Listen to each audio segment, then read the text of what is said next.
அனைவருக்கும் வணக்கம். கற்றது கைமண்ணளவு கல்லாதது உலகளவு என்ற கூற்றுக்கு இணங்க நாம் இன்று முதல் அடிப்படை தமிழ் ஆழமாக கற்போம் என்ற தலைப்பில் இன்று முதல் தொடர்ந்து நாம் காணொளிகளை பார்த்து வரப்போகிறோம். அதாவது என்ன அப்படின்னா, இப்போது வரக்கூடிய தேர்வுகளில் இந்த டிஎன்பிசியாக இருக்கட்டும், டெட்டாக இருக்கட்டும், இல்லை தகுதி தேர்வுகளாக இருக்கட்டும், இதில் கேட்கக்கூடிய வினாக்கள்ன்றது இலக்கண பகுதிகள் அதிகமாக கேட்கக்கூடியதாக இருக்குது. அந்த இலக்கண பகுதியில் வரக்கூடிய வினாக்கள் பார்த்திங்கன்னா மிக மிக அடிப்படையானது தான் கேட்குறாங்க, ஆனால் ரொம்ப ஆழமாக கேட்குறாங்க. அப்போது அதற்கான புரிதல் எப்படி நம்ம வினாக்களில் ஏற்படுத்தி சரியான முறையில் விடையளித்து முழு மதிப்பெண்களை பெறுவது அப்படின்றது தான் இனிமேல் நாம் தொடர்ந்து பார்க்க போகிறோம். அடிப்படை தமிழ் ஆழமாக கற்போம். நம் தமிழில் இருக்கக்கூடிய எல்லா இலக்கணங்கள்லையும் அடிப்படையிலேருந்து நம்ம பார்க்க போகிறோம். சரிங்களா?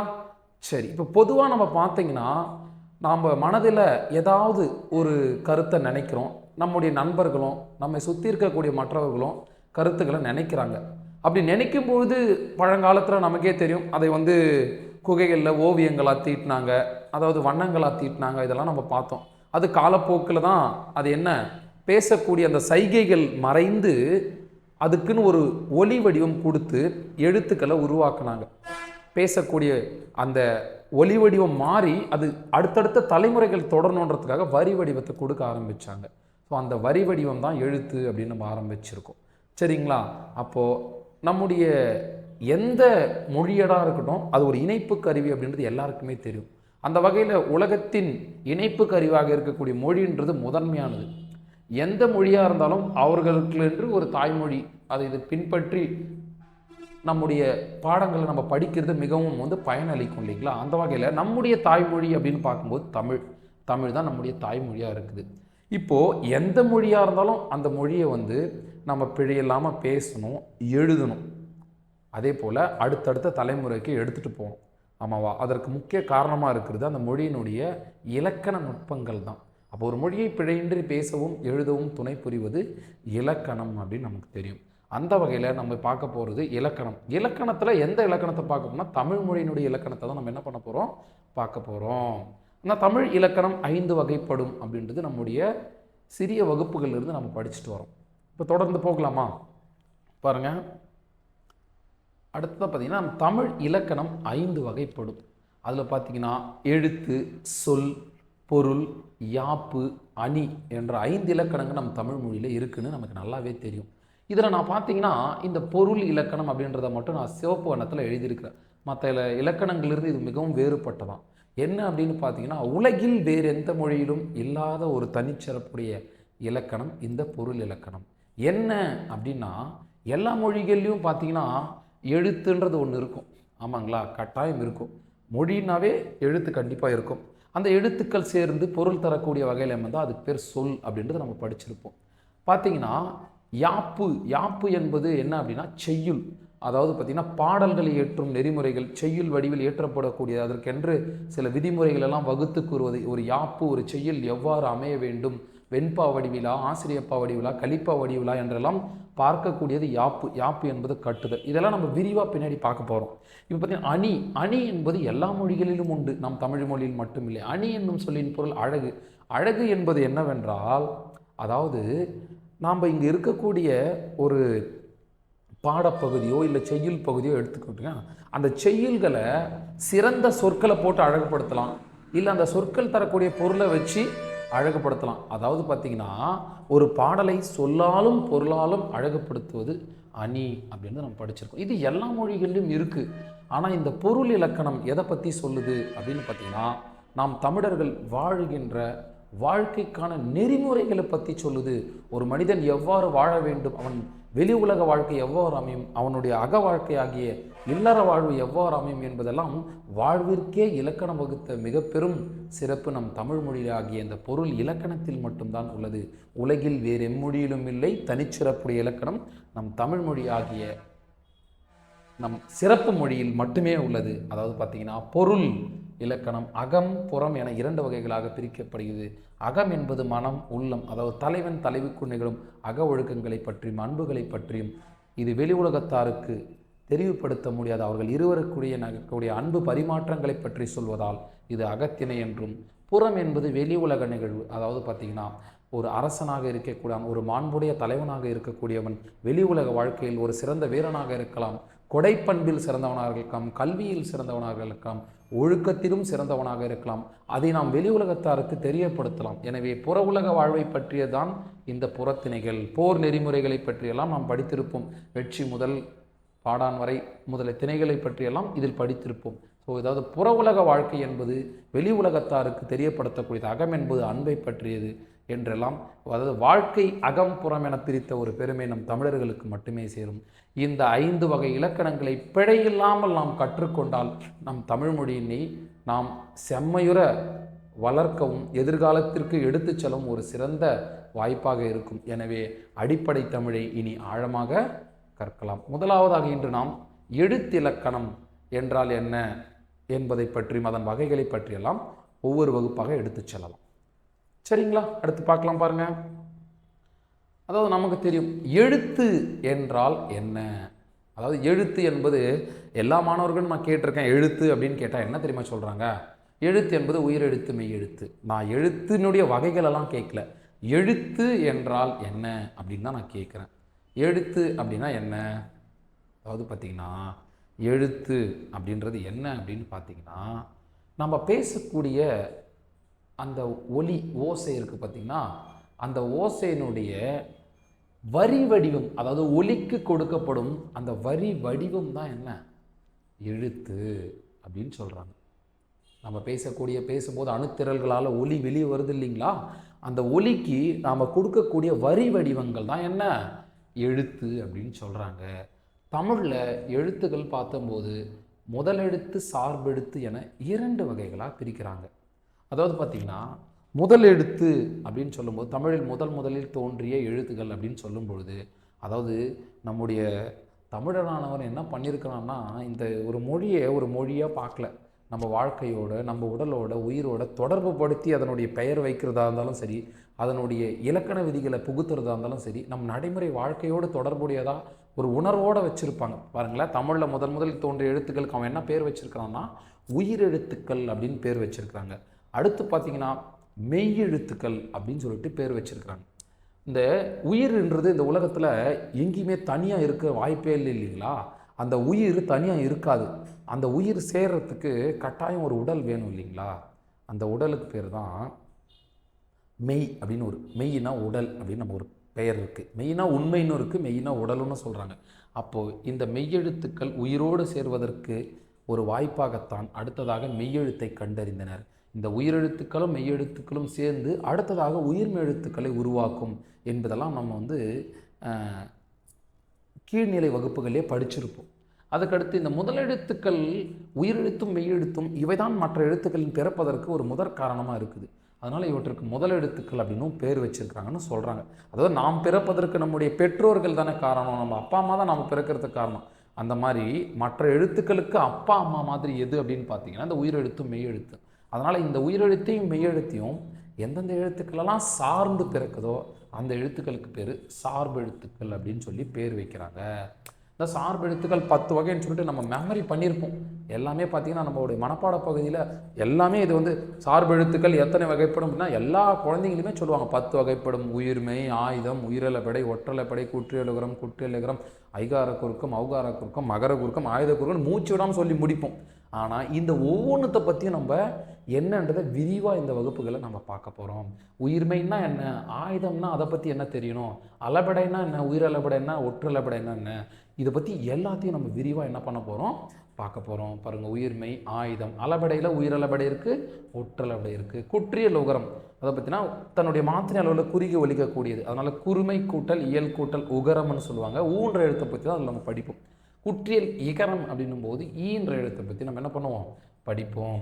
அதுக்கு அடுத்து பார்த்திங்கன்னா குறுக்கம், அதே மாதிரி தான் குறுக்கங்களில் குறிப்பிட்ட ஒரு எழுத்துக்களும் குறுகி ஒலிக்குது இல்லையா? இந்த உகரம் இகரத்தை தவிர்த்த ஐகார குறுக்கம், ஔகார குறுக்கம், இம் அதாவது மகர குறுக்கம் என்பது இம்மென்ற மேலெழுத்தை பற்றி படிப்போம். அதுக்கடுத்து அக்கு என்பது ஆயுத எழுத்து இல்லைங்களா? அந்த குறுக்கத்தை பற்றியும் நம்ம என்ன இப்போ இதில் பார்க்க போகிறோம். ஸோ இதை பற்றின ஒரு புரிதல் இருக்கும்போது எழுத்திலக்கணம் நமக்கு ஒரு முழுமையாக படித்த மாதிரி ஒரு மனநிறைவு ஏற்படும். அதனால் இவ்வளோ நான் வேகமாக அறிமுகம் கொடுத்தாலுமே இதை எடுக்கும்போது பொறுமையாக தான் எடுப்பேன். எல்லாருமே தெளிவாக கவனிங்க. அடிப்படை தமிழ் ஆழமாக கற்க வேண்டும். இதை மைண்டில், அதாவது உங்களுடைய மனத்தில் எப்போதுமே நிலைநிறுத்தி இந்த வகுப்பை தொடர்ந்து கவனிங்க. கண்டிப்பாக கட்டாயமாக நீங்கள் ஒரு சிறந்த ஒரு இலக்கண புலமை பெற்ற ஒரு ஆசிரியராக நீங்கள் உருவாகலாம். சரிங்களா? பார்க்கலாம் பாருங்கள். அதற்கடுத்து இப்போ பாருங்கள், எழுத்து, முதல் எழுத்து சார்பு எழுத்து இல்லைங்களா? முதல் எழுத்துன்னு சொல்லும்போது உயிர் எழுத்தும் மெய்யெழுத்தும் தான் இருக்குது. இப்போது இந்த உயிரெழுத்தும் மெய்யெழுத்தும், இந்த உயிரெழுத்தும் மெய்யெழுத்தும் இருக்குது இல்லைங்களா? நமக்கு தெரியும் தமிழில் உயிரெழுத்து அப்படின்னு சொல்லும்போது நமக்கு எல்லாமே தெரியும். சரிங்க, ஒரு தடவை எழுதலாம், தப்பே இல்லைங்க.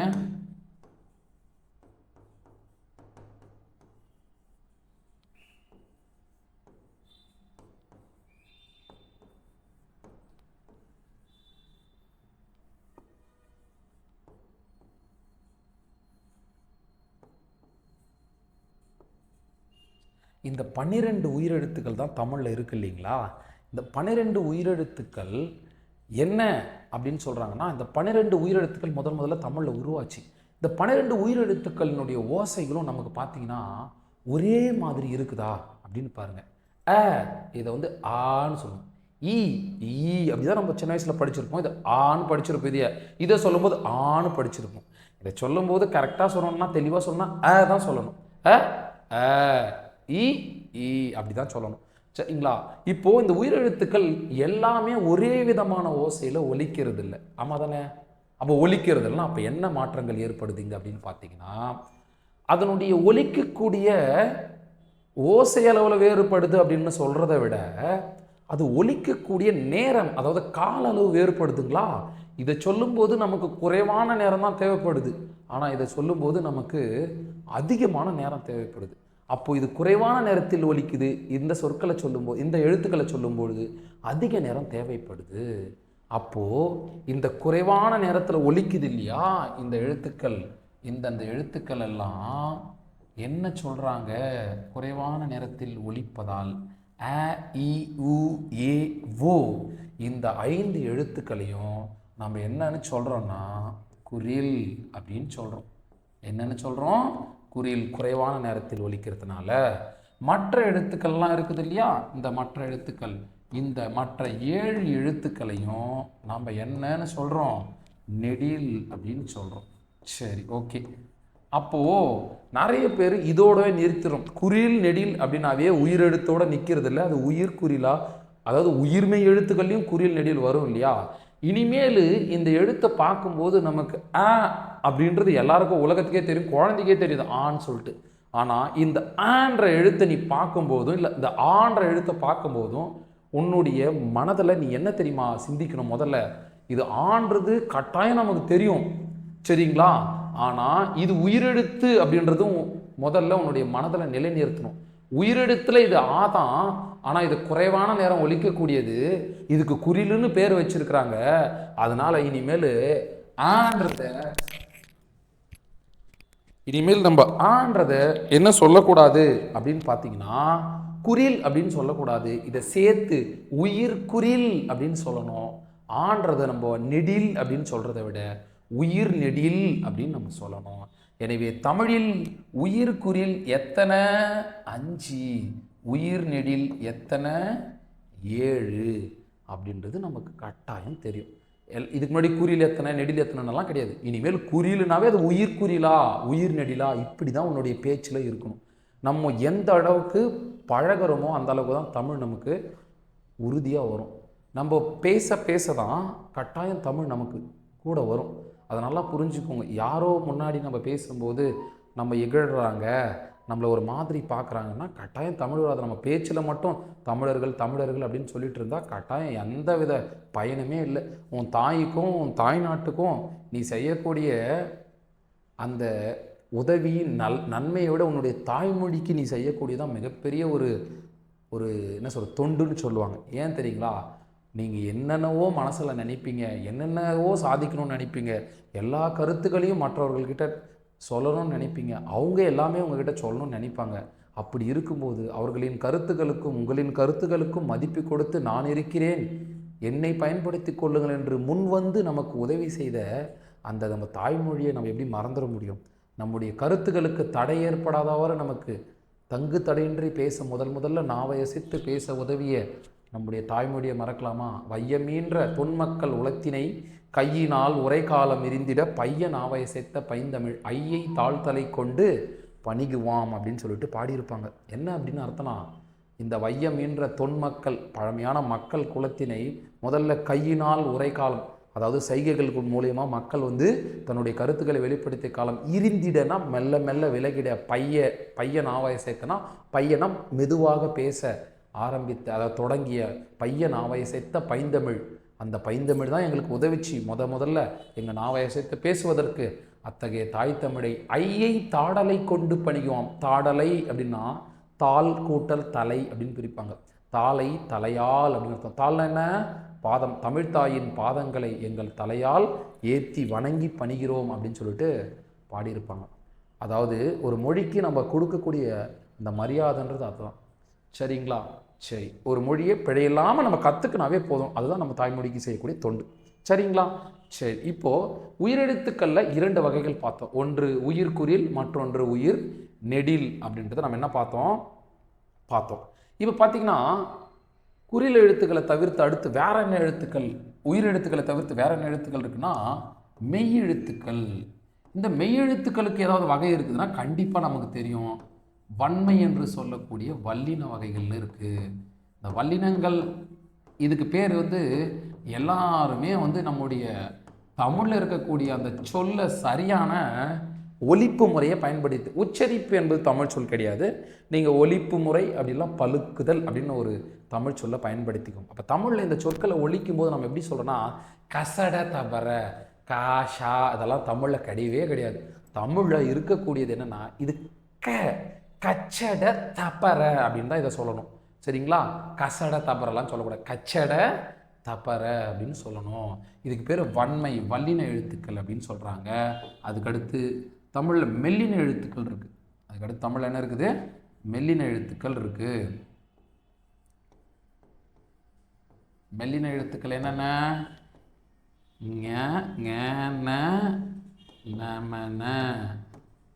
எல்லாமே இது மெய் எழுத்துக்கள் தான். ஆனால் நம்ம அதை சொல்லும்போது அதை சொல்லுவதற்கு கடினமாக இருக்குன்னா அந்த மெய் எழுத்துக்களை விட்டுட்டு நம்ம உயிர் மெய் எழுத்தாக சொல்கிறோம். சரிங்களா? பாருங்கள், அதுக்கடுத்து இடையின எழுத்து இருக்குது. அந்த இடையின எழுத்து பார்த்திங்கன்னா எரல வழல. சரி, ஓகே. இப்போ இந்த எழுத்துக்களினுடைய முக்கியத்துவம், இந்த எழுத்துக்களினுடைய சிறப்புகளெல்லாம் நம்ம பார்க்க போகிறோம். இந்த எழுத்துக்களுக்கு ஏன் வன்மை, அதாவது பார்த்திங்கன்னா வல்லினம் அப்படின்னு பேர் வச்சுருக்கிறாங்க. வன்மை அப்படின்னா அதனுடைய பொருள் அதிலே இருக்குது. அதாவது நம்ம சொற்களை ஆழமாக சில சொற்களை நம்ம உள் மனதிலிருந்து பேசுவோம். அதாவது உள் மனதிலிருந்து பேசுகிறோன்னா ஒன்று அன்பை வெளிப்படுத்துவோம், இல்லை கோபத்தை வெளிப்படுத்துவோம். அந்த சூழ்நிலைகளில் இந்த எழுத்துக்களை அதிகமாக பயன்படுத்துமா. மிகவும் எந்த ஒரு சொல்லுமே கோபமாக வருதுன்னா அது உள் மனசுலேருந்து வந்துச்சுன்னு சொல்லுவோம் இல்லைங்களா? அதனால் உள்ளேருந்து வரக்கூடிய எழுத்துக்கள் தான் இந்த கச்சட தபரன்ற எழுத்துக்கள். அதை பார்த்தீங்கன்னா எல்லாருமே நம்ம நெஞ்சு மேலே கை வச்சு சொன்னீங்கன்னு வச்சுக்கோங்களேன், மார்பில் கச்சட தபர் அப்படின்னு சொல்லும்போது இந்த மார்பானது ரொம்ப அப்படியே அதிர்வுறும், அதை வைப்ரேட் ஆகும் பார்த்தீங்கன்னா. அதாவது வல்லின எழுத்துக்கள் 6 எங்கிருந்து பிறக்கின்றன என்றால் மார்பிலிருந்து பிறக்கின்றன. எங்கிருந்து பிறக்கின்றன? வல்லின எழுத்துக்கள் 6 எங்கிருந்து பிறக்கின்றன? மார்பில் இருந்து பிறக்கின்றன அப்படின்னு சொல்கிறாங்க. அதே போல் இந்த எழுத்துக்கள் வலிமையாக ஒலிக்க முடியும். ஆனால் இந்த எழுத்துக்களை பார்த்தீங்கன்னா மெல்லின எழுத்துக்களை ரொம்ப வலிமையெல்லாம் பிறக்காது. நமன அப்படின்னு சொல்லும் போது இதை வலிமையாக சொல்ல முடியாது. நம்ம 2 மூக்குடைய துவாரங்களின் வழி இங்கே கையை வச்சுட்டு இல்லை மூக்கு மேலே வச்சுக்கோங்க, உள்ளெல்லாம் விடாதீங்க. இந்த மூக்கு மேலே கையை வச்சுட்டு பார்த்தீங்கன்னா கங்கன நமன அப்படின்னு சொல்லும்போது நம்முடைய மூக்கு வைப்ரேட் ஆகும். அதாவது பார்த்தீங்கன்னா அதிர்வுறும். அந்த அதிர்வுறும் போது இந்த எழுத்துக்கள் எல்லாம் பிறக்கும். இந்த எழுத்துக்கள் மென்மையான ஒளி உடையதால், மென்மையான ஓசை உடையதால் இதுக்கு பேர் மெல்லினம் அப்படின்னு சொல்கிறாங்க. அதே போல் இந்த வல்லினத்திற்கு இனமானது என்னன்னு சொல்லுவாங்க? மெல்லினம். ஏன்னா க ங ச ங ட ந இப்படிதான் படிப்போம். இதற்கு இது இணை, இதற்கு இது இனமான எழுத்து அப்படின்னு சொல்லுவாங்க.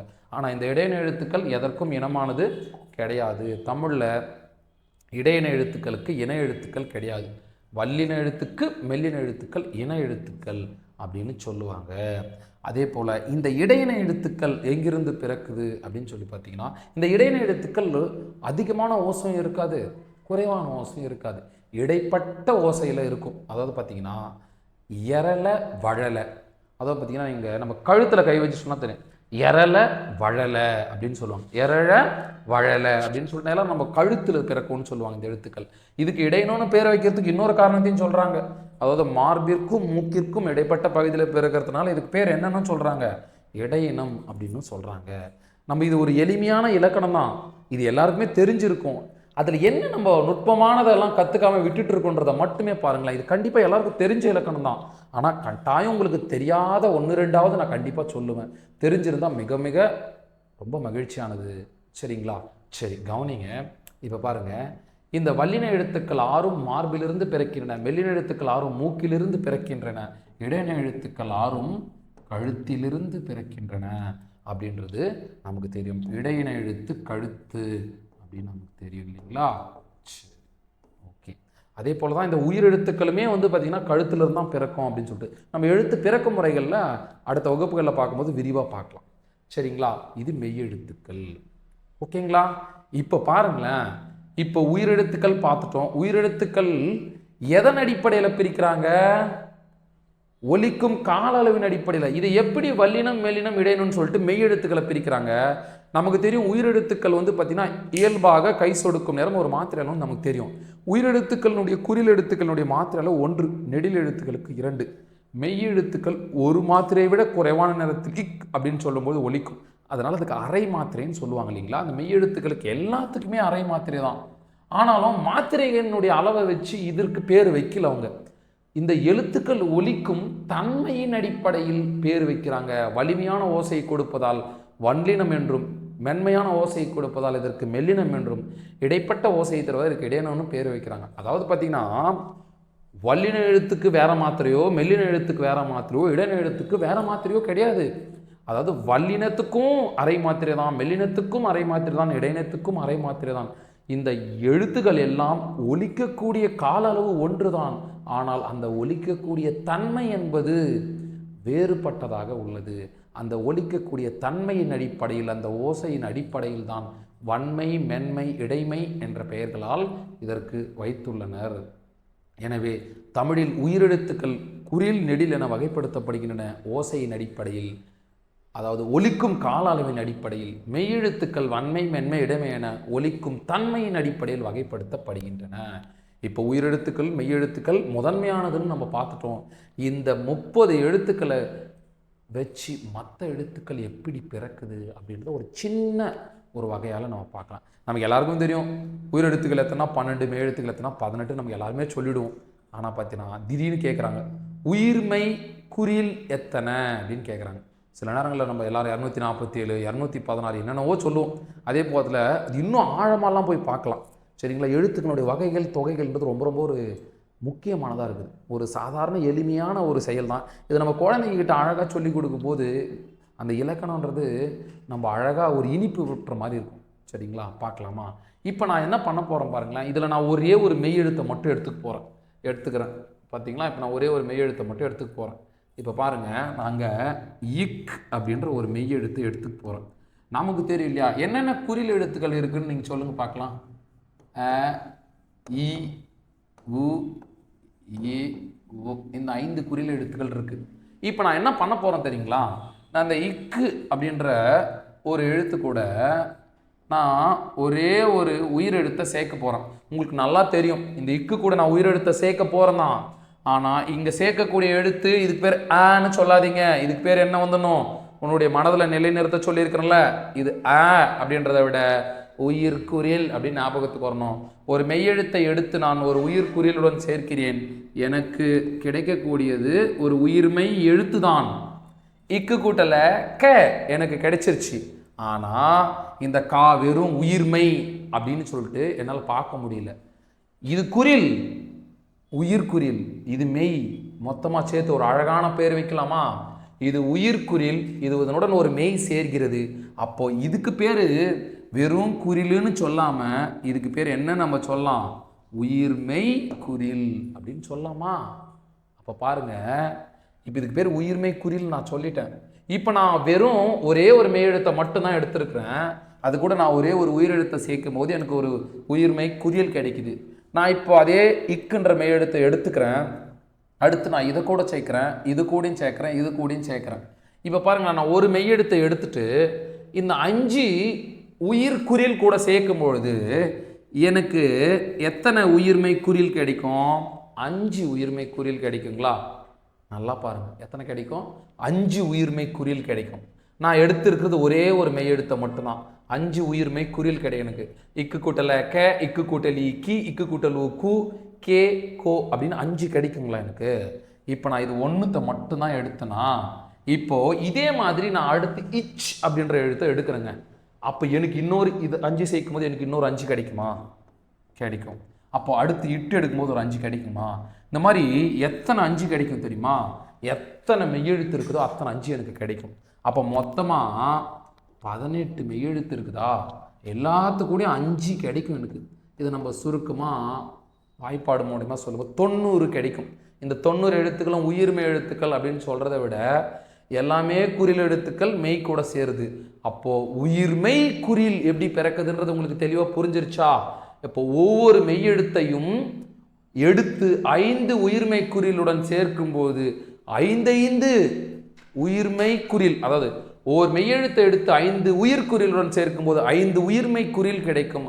அது போலவே 5 உயிர்மெய் குறில்கள் 18 முறை கிடைக்கும். எனவே 90 உயிர்மெய் குறில் என்பது தமிழில் உள்ளது. இது எப்போ நான் மறக்குமா? இதுக்கப்புறம் நமக்கு இதையே நம்ம மெமரி பண்ணி வச்சுக்கணும், இதையே நம்ம மனசில் வச்சுக்கணும்.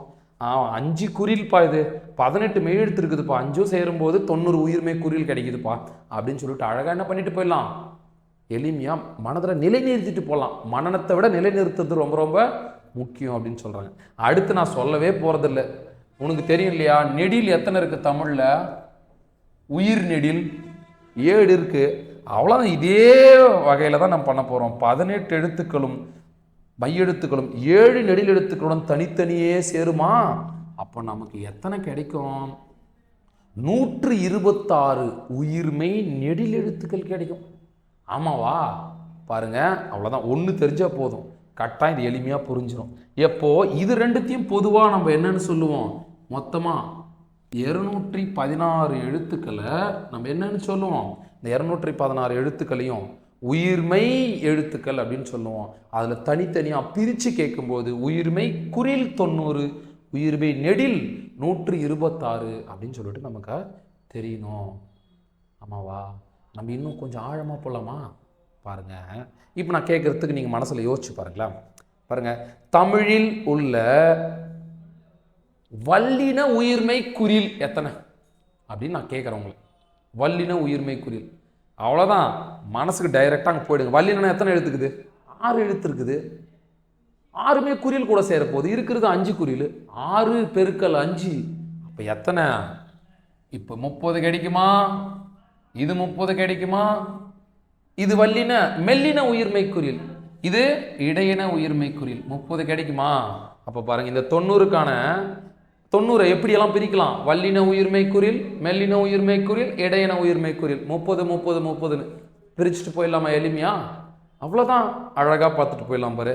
அடுத்து பாருங்க, இதையே தான் நானும் சொல்ல வரேன். இந்த 126 இதை பிரிக்கலாமா?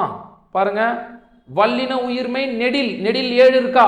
7, இது கூட 6, 42 கிடைக்குமா? அப்போ 42. அப்போ இதுக்கு 42. அப்போ இதுவும் எத்தனை? 42. மொத்தமாக பார்த்தீங்கன்னா 126. இதை மொத்தமாக 216 எழுத்துக்கள் தமிழில் உயிர்மெய் எழுத்துக்களாக இருக்குது. அதில் உயிர்மெய் குறில் பிரிக்கலாம். உயிர்மெய் குறில்ல வல்லின உயிர்மெய் குறில், மெல்லின உயிர்மெய் குறில், இடையின உயிர்மெய் குறில் அப்படின்னும் பிரிக்கலாம். சரிங்களா? அப்போது இது போன்ற பிரிவுகள் இப்படியெல்லாம் இருக்கும்பொழுது மாணவர்களுடைய மத்தியில் நீங்கள் இந்த மாதிரி வகுப்புகளை எடுக்கும்பொழுது இது ஒரு மாணவன் வந்து கட்டாயம் இதை வந்து மனதில் என்ன சொல்கிறது, மெமரி பண்ணணும். அதாவது மனப்பாடம் பண்ணணுன்றதை தாண்டி புரிஞ்சிக்கணும். எளிமையாக இது கணித மாதிரி தான் இருக்குது அப்படின்னு அவன் தெரிஞ்சுக்கணுன்ற எண்ணங்கள் அவன் மைண்டில் வந்துடும். சரிங்களா? இவ்வளோ நேரம் பார்த்ததை நம்ம அடுத்து ஒரு எளிமையான ஒரு இதில் பார்த்துடலாமா? இவ்வளோ நேரம் பார்த்த எழுத்து இலக்கணத்தினுடைய முதல் எழுத்து இலக்கணத்தினுடைய அந்த அழகான ஒரு வடிவத்தை நம்ம பார்த்துடலாமா? என்ன அப்படின்னு சொல்லும்போது, தமிழில் இருக்கக்கூடிய எழுத்துக்களில் உயிர் அப்படின்னு சொல்லும்போது அது மொத்தமாக 12. இதை நான் 12ன்னு சொன்னாலுமே இதில் 5 கூட்டல் 7 இது என்னன்னு உனக்கு தெரியும். இது குறில், இது நெடில். இதை சொல்லும்போது உயிர்க்குறில் அப்படின்னு சொல்லணும். சொல்லும்போது உயிர் நெடில்னு சொல்லணும். அதுக்கடுத்து மெய்யெழுத்துக்கள் தமிழில் இருக்குது. மெய்யெழுத்துக்கள் 18. இதை நம்ம எப்படி படிவோம்? 6 6 6. இது என்னன்றது நான் சொல்லணுமா? உனக்கே தெரியும் இல்லையா? வல்லினம், மெல்லினம், இடையினம். ஒரு எளிமையான பகுப்பு. இப்போது இந்த எழுத்துக்கள் சேர்ந்து மொத்தம் 30 எழுத்துக்கள். இது ரெண்டுத்தையும் சேர்த்து நம்ம என்னன்னு சொல்லுவாங்க தமிழில்? முதல் எழுத்துக்கள். ஆமாவா? பிற எழுத்துக்களின் பிறப்பிற்கு முதன்மையான காரணம் இவைதான். அதனால் இவை எழுத்துக்களை நம்ம என்னன்னு சொல்லுவோம்? முதல் எழுத்துக்கள் அப்படின்னு சொல்லிட்டு அழகாக போயிடுவோம். மொத்தமாக முதல் எழுத்துக்கள் எத்தனை ராஜா? 30. சரிங்களா? அடுத்து பாருங்க, இந்த 30 எழுத்துக்கள் தாண்டி வேற என்ன நம்ம பார்த்தோம்? 5 குறில் எழுத்துக்கள், 5 உயிர்குறிகளோட இது ரெண்டும் சேருதுன்னு நம்ம பார்த்தோம் இல்லைங்களா? பாருங்க, வல்லின உயிர்மை குறில் எத்தனை? அதாவது இப்படி பொதுவாகவே பார்த்துடலாமா? சரி, ஓகே, பொதுவாகவே பார்த்துடலாம். இது என்னன்னு பார்த்துடலாம். உயிர்மை. பாருங்க, உயிர்மை உயிர்மை குறில் எத்தனை? உயிர்மை குறில் நமக்கு தெரியும் இல்லையா? 5 18 மொத்தமாக எத்தனை? 90 அப்படின்னு நமக்கு தெரியும். அதே போல உயிர்மை நெடில் எத்தனை? 7 × 18 126. மொத்தமாக இது 216. ஆமாவா? இது மொத்தமாக ஆட் பண்ணுங்க, அதாவது கூட்டுங்க. 12, இது ஒரு 18, 30ங்களா? இப்போ தமிழில் நமக்கு தெரியலீங்களா என்ன இருக்குன்னு சொல்லிட்டு? ஆயுத எழுத்து அப்படின்னு சொல்லிட்டு ஒன்று தனியாக இருக்க தனிநிலை எழுத்து. மொத்தமாக அது கூட ஒன்று சேர்த்தோம்னா நம்ம தமிழில் மொத்தம் எத்தனை எழுத்துக்கள்? 247 எழுத்துக்கள். அதனுடைய வகைகளை எப்படியெல்லாம் நம்ம தெரிஞ்சு வச்சுக்கணும். இந்த 90 நம்ம பிரிக்கிறது தெரியலைங்களா? 30 30 30ன்னு பிரிச்சுக்கலாம்ல. வல்லினம் மெல்லினம் இடையனன்னு சொல்லிட்டு அதே மாதிரி தான் 42 42 42ன்னு சொல்லிட்டு இந்த நெடிலையும் பிரிச்சுக்கலாம். இப்படி தான் நீங்கள் என்ன பண்ணீங்கன்னா எழுத்துக்களை வந்து புரிஞ்சு வச்சுக்கணும். இப்படி அப்போ அதாவது உயிரெழுத்துக்கள் 12ன்றதை தாண்டி அதுக்கு உள்ளே போய் நீ என்ன முதல்ல புரிஞ்சுக்கணும்? அங்கே குறில் இருக்குது, அதில் நெடிலும் இருக்குது அப்படின்றதெல்லாம் நீ தெரிஞ்சுக்கணும். அதை தாண்டி வேற என்ன சொல்ல போகிறீங்க? மெய்யெழுத்துக்களை தாண்டி வல்லினம் இருக்குது, மெல்லினம் இருக்குது, இடையினம் இருக்குன்றதெல்லாம் தெளிவாக நீங்கள் பார்க்க போகிறீங்க. இப்படி எழுத்துக்களை முதல்ல இந்த தொடக்கத்திலேயே நம்ம பழகும்போது அதனுடைய சிறப்பு நம்ம மனதில் தெளிவாக பதிய ஆரம்பிக்கும். அப்போ எழுத்துக்களை நம்ம எப்படி கையாளணும், அந்த எழுத்தினுடைய தன்மை என்ன அப்படின்றதான் நம்ம பார்ப்போம். நம்ம குழந்தைங்களுக்கே முதல்ல இப்படி கற்றுக் கொடுங்க. உடனே ஆ ஆ இ ஒன்று படிக்க வச்சுட்டு அடுத்து கா ngா சா ngான்னெல்லாம் படிக்க வைக்காதீங்க தயவு செஞ்சு. அதாவது ஒரு குழந்தைக்கு எப்படி படிக்க வைங்கன்னா, ஒரு உயிரெழுத்தை முதல்ல கற்றுக் கொடுத்து மெய்யெழுத்தையும் வல்லினம் மெல்லினம் இடையினம்னு பிரித்து படிக்க வச்சுட்டு இப்படி சேர்த்து படிக்கவே கற்றுக் கொடுங்க. முதல்ல இக்கு கூட்டல் அ க. அப்போ அவன் காண்றது ஒரு எழுத்துன்றது அவன் பார்க்க மாட்டான். அதில் மெய்யெழுத்தும் உயிரெழுத்தும் சேர்ந்து இருக்குது அப்படின்றதெல்லாம் அவன் முதல்ல பார்ப்பான். அப்போ இக்கு கூட்டலா க, இக்கு கூட்டல் ஆ கா அப்படின்னு சொல்லிட்டு இந்த எழுத்து எப்படி பிறக்குதுன்ற இந்த வடிவத்தை முதல்ல அவனுக்கு குழந்தைங்களுக்கு கற்றுக் கொடுங்க. ஏன்னா ஒரு எழுத்தை காங்கா சாங்காடான்னு எல்லாம் பையனும் சொல்லிடுவான். 240 எழுத்து கூட சொல்லிடுவான். இடையில ஒரு எழுத்தை காட்டணும்னு நினச்சிக்கோங்களேன், அது என்ன எழுத்துன்னு கேட்டால் அவனால் சொல்ல முடியறதில்ல. இதுக்கான காரணம் வந்து எழுத்துக்களுடைய அந்த நுட்பங்களை அவன் அறியறதில்ல. எப்படி பிறக்குது, அதாவது எப்படி தோன்றுது அப்படின்றத அந்த விதிமுறைகள் எல்லாம் அவனுக்கு சரியாக புரியுறதில்லை. விதிமுறைகளெல்லாம் ஒன்றும் இல்லை, எளிமையை தான். எழுத்துக்கள் இணைஞ்சு பிறக்குது, உயிரெழுத்தும் மெய்யெழுத்தும். இந்த ஒரு எளிமையான விதியை அவனுக்கு நம்ம கற்றுக் கொடுத்தாவே போதும். சரிங்களா? 5ஆம் வகுப்பு படிக்கிற மாணவனுக்கு ஒரு புத்தகத்தை பார்த்து படிக்க தெரிஞ்சால் போதும். 500 திருக்குறள் சொல்லணுன்ற அவசியம் கிடையாது, 200 பாடல் சொல்லணுன்ற அவசியம் இல்லை. இன்றைக்கி 10ஆம் வகுப்பு 12ஆம் வகுப்பு ஒரு கல்லூரி வகுப்புக்கு செல்லக்கூடிய மாணவர்கள் கூட ஒரு கடிதத்தை, அதாவது தன்னுடைய வீட்டில் ஏதாவது ஒரு பொருள் திருடு போனால் கூட அந்த கடிதத்தை வந்து பிழையில்லாமல் எழுதுறதுக்கு கூட முடியல அவங்களால. காரணம் என்ன அப்படின்னா, அடிப்படையான தமிழ், ஆழமான தமிழ் என்பதை உணராமல் அவங்க ஏதோ ஒரு மனநத்தின் அடிப்படையில் கற்று தேர்வில் தேர்ச்சி பெற்று வந்துட்டு இருக்காங்க. இது வந்து இன்றைய சூழ்நிலையில் ரொம்ப அதிக அளவில் நடைபெறக்கூடிய காரணத்தினால்தான் நம்முடைய டிஎன்பிசியும் சரி, டெட் அதாவது டிஆர்பியும் சரி என்ன பண்ணிட்டாங்க, ஒரு ஆசிரியர்களுக்கும் ஒரு அரசு பணியில் இருப்பவர்களுக்கும் கூட ஒரு சாதாரணமான இலக்கணங்கள் தெரியாமல் வருவது ஒரு நிர்வாகத்தில் ஏற்படக்கூடிய வேலைகளுக்கு தடையாக இருக்கும் அப்படின்னு சொல்லிட்டு உணர்ந்ததுனால தான் 85% என்ன வச்சுருக்காங்க, அதாவது இலக்கண பகுதியை நமக்கு வச்சுருக்கிறாங்க. இதை கற்றுக்கிறதுல நம்ம வந்து என்ன பண்ணக்கூடாது, இது ரொம்ப கடினமாக இருக்குது, இதனால் நான் வாழ்க்கையை வெறுத்துட்டேன், இந்த டிஎன்பிஎஸ்சி விட்டு போயிட்டேன் அப்படிலாம் சொன்னால் நமக்கு தான் நஷ்டம். நல்லா புரிஞ்சுக்கோங்க. அதாவது இந்த உலகம் போட்டி போட்டுக்கொண்டு சென்று கொண்டிருக்கிறது. இந்த உலகத்தில் நாளைக்கு ஒரு புதிய பாடத்திட்டம் மாறினாலும் சரி, இன்று மாலை மாறினாலும் சரி, 10 நாள் கழித்து மாறினாலும் சரி, அதுக்கு ஏற்ற மாதிரி யார் ஒருத்தர் தன்னுடைய அனுபவத்தையும் கற்றுக்கக்கூடிய திறமையும் மாற்றிக்கிறானோ அவனை வெற்றி பெற முடியும். மாற்றிட்டாங்க, நான் 10 வருஷம் படித்தேன் இப்போ இது இல்லைன்னு சொல்லிட்டெல்லாம் நம்ம ஃபீல் பண்ணுறது எந்த வகையிலும் அதனால் எந்த பயனும் கிடையாது. அதனால் புரிஞ்சுங்க.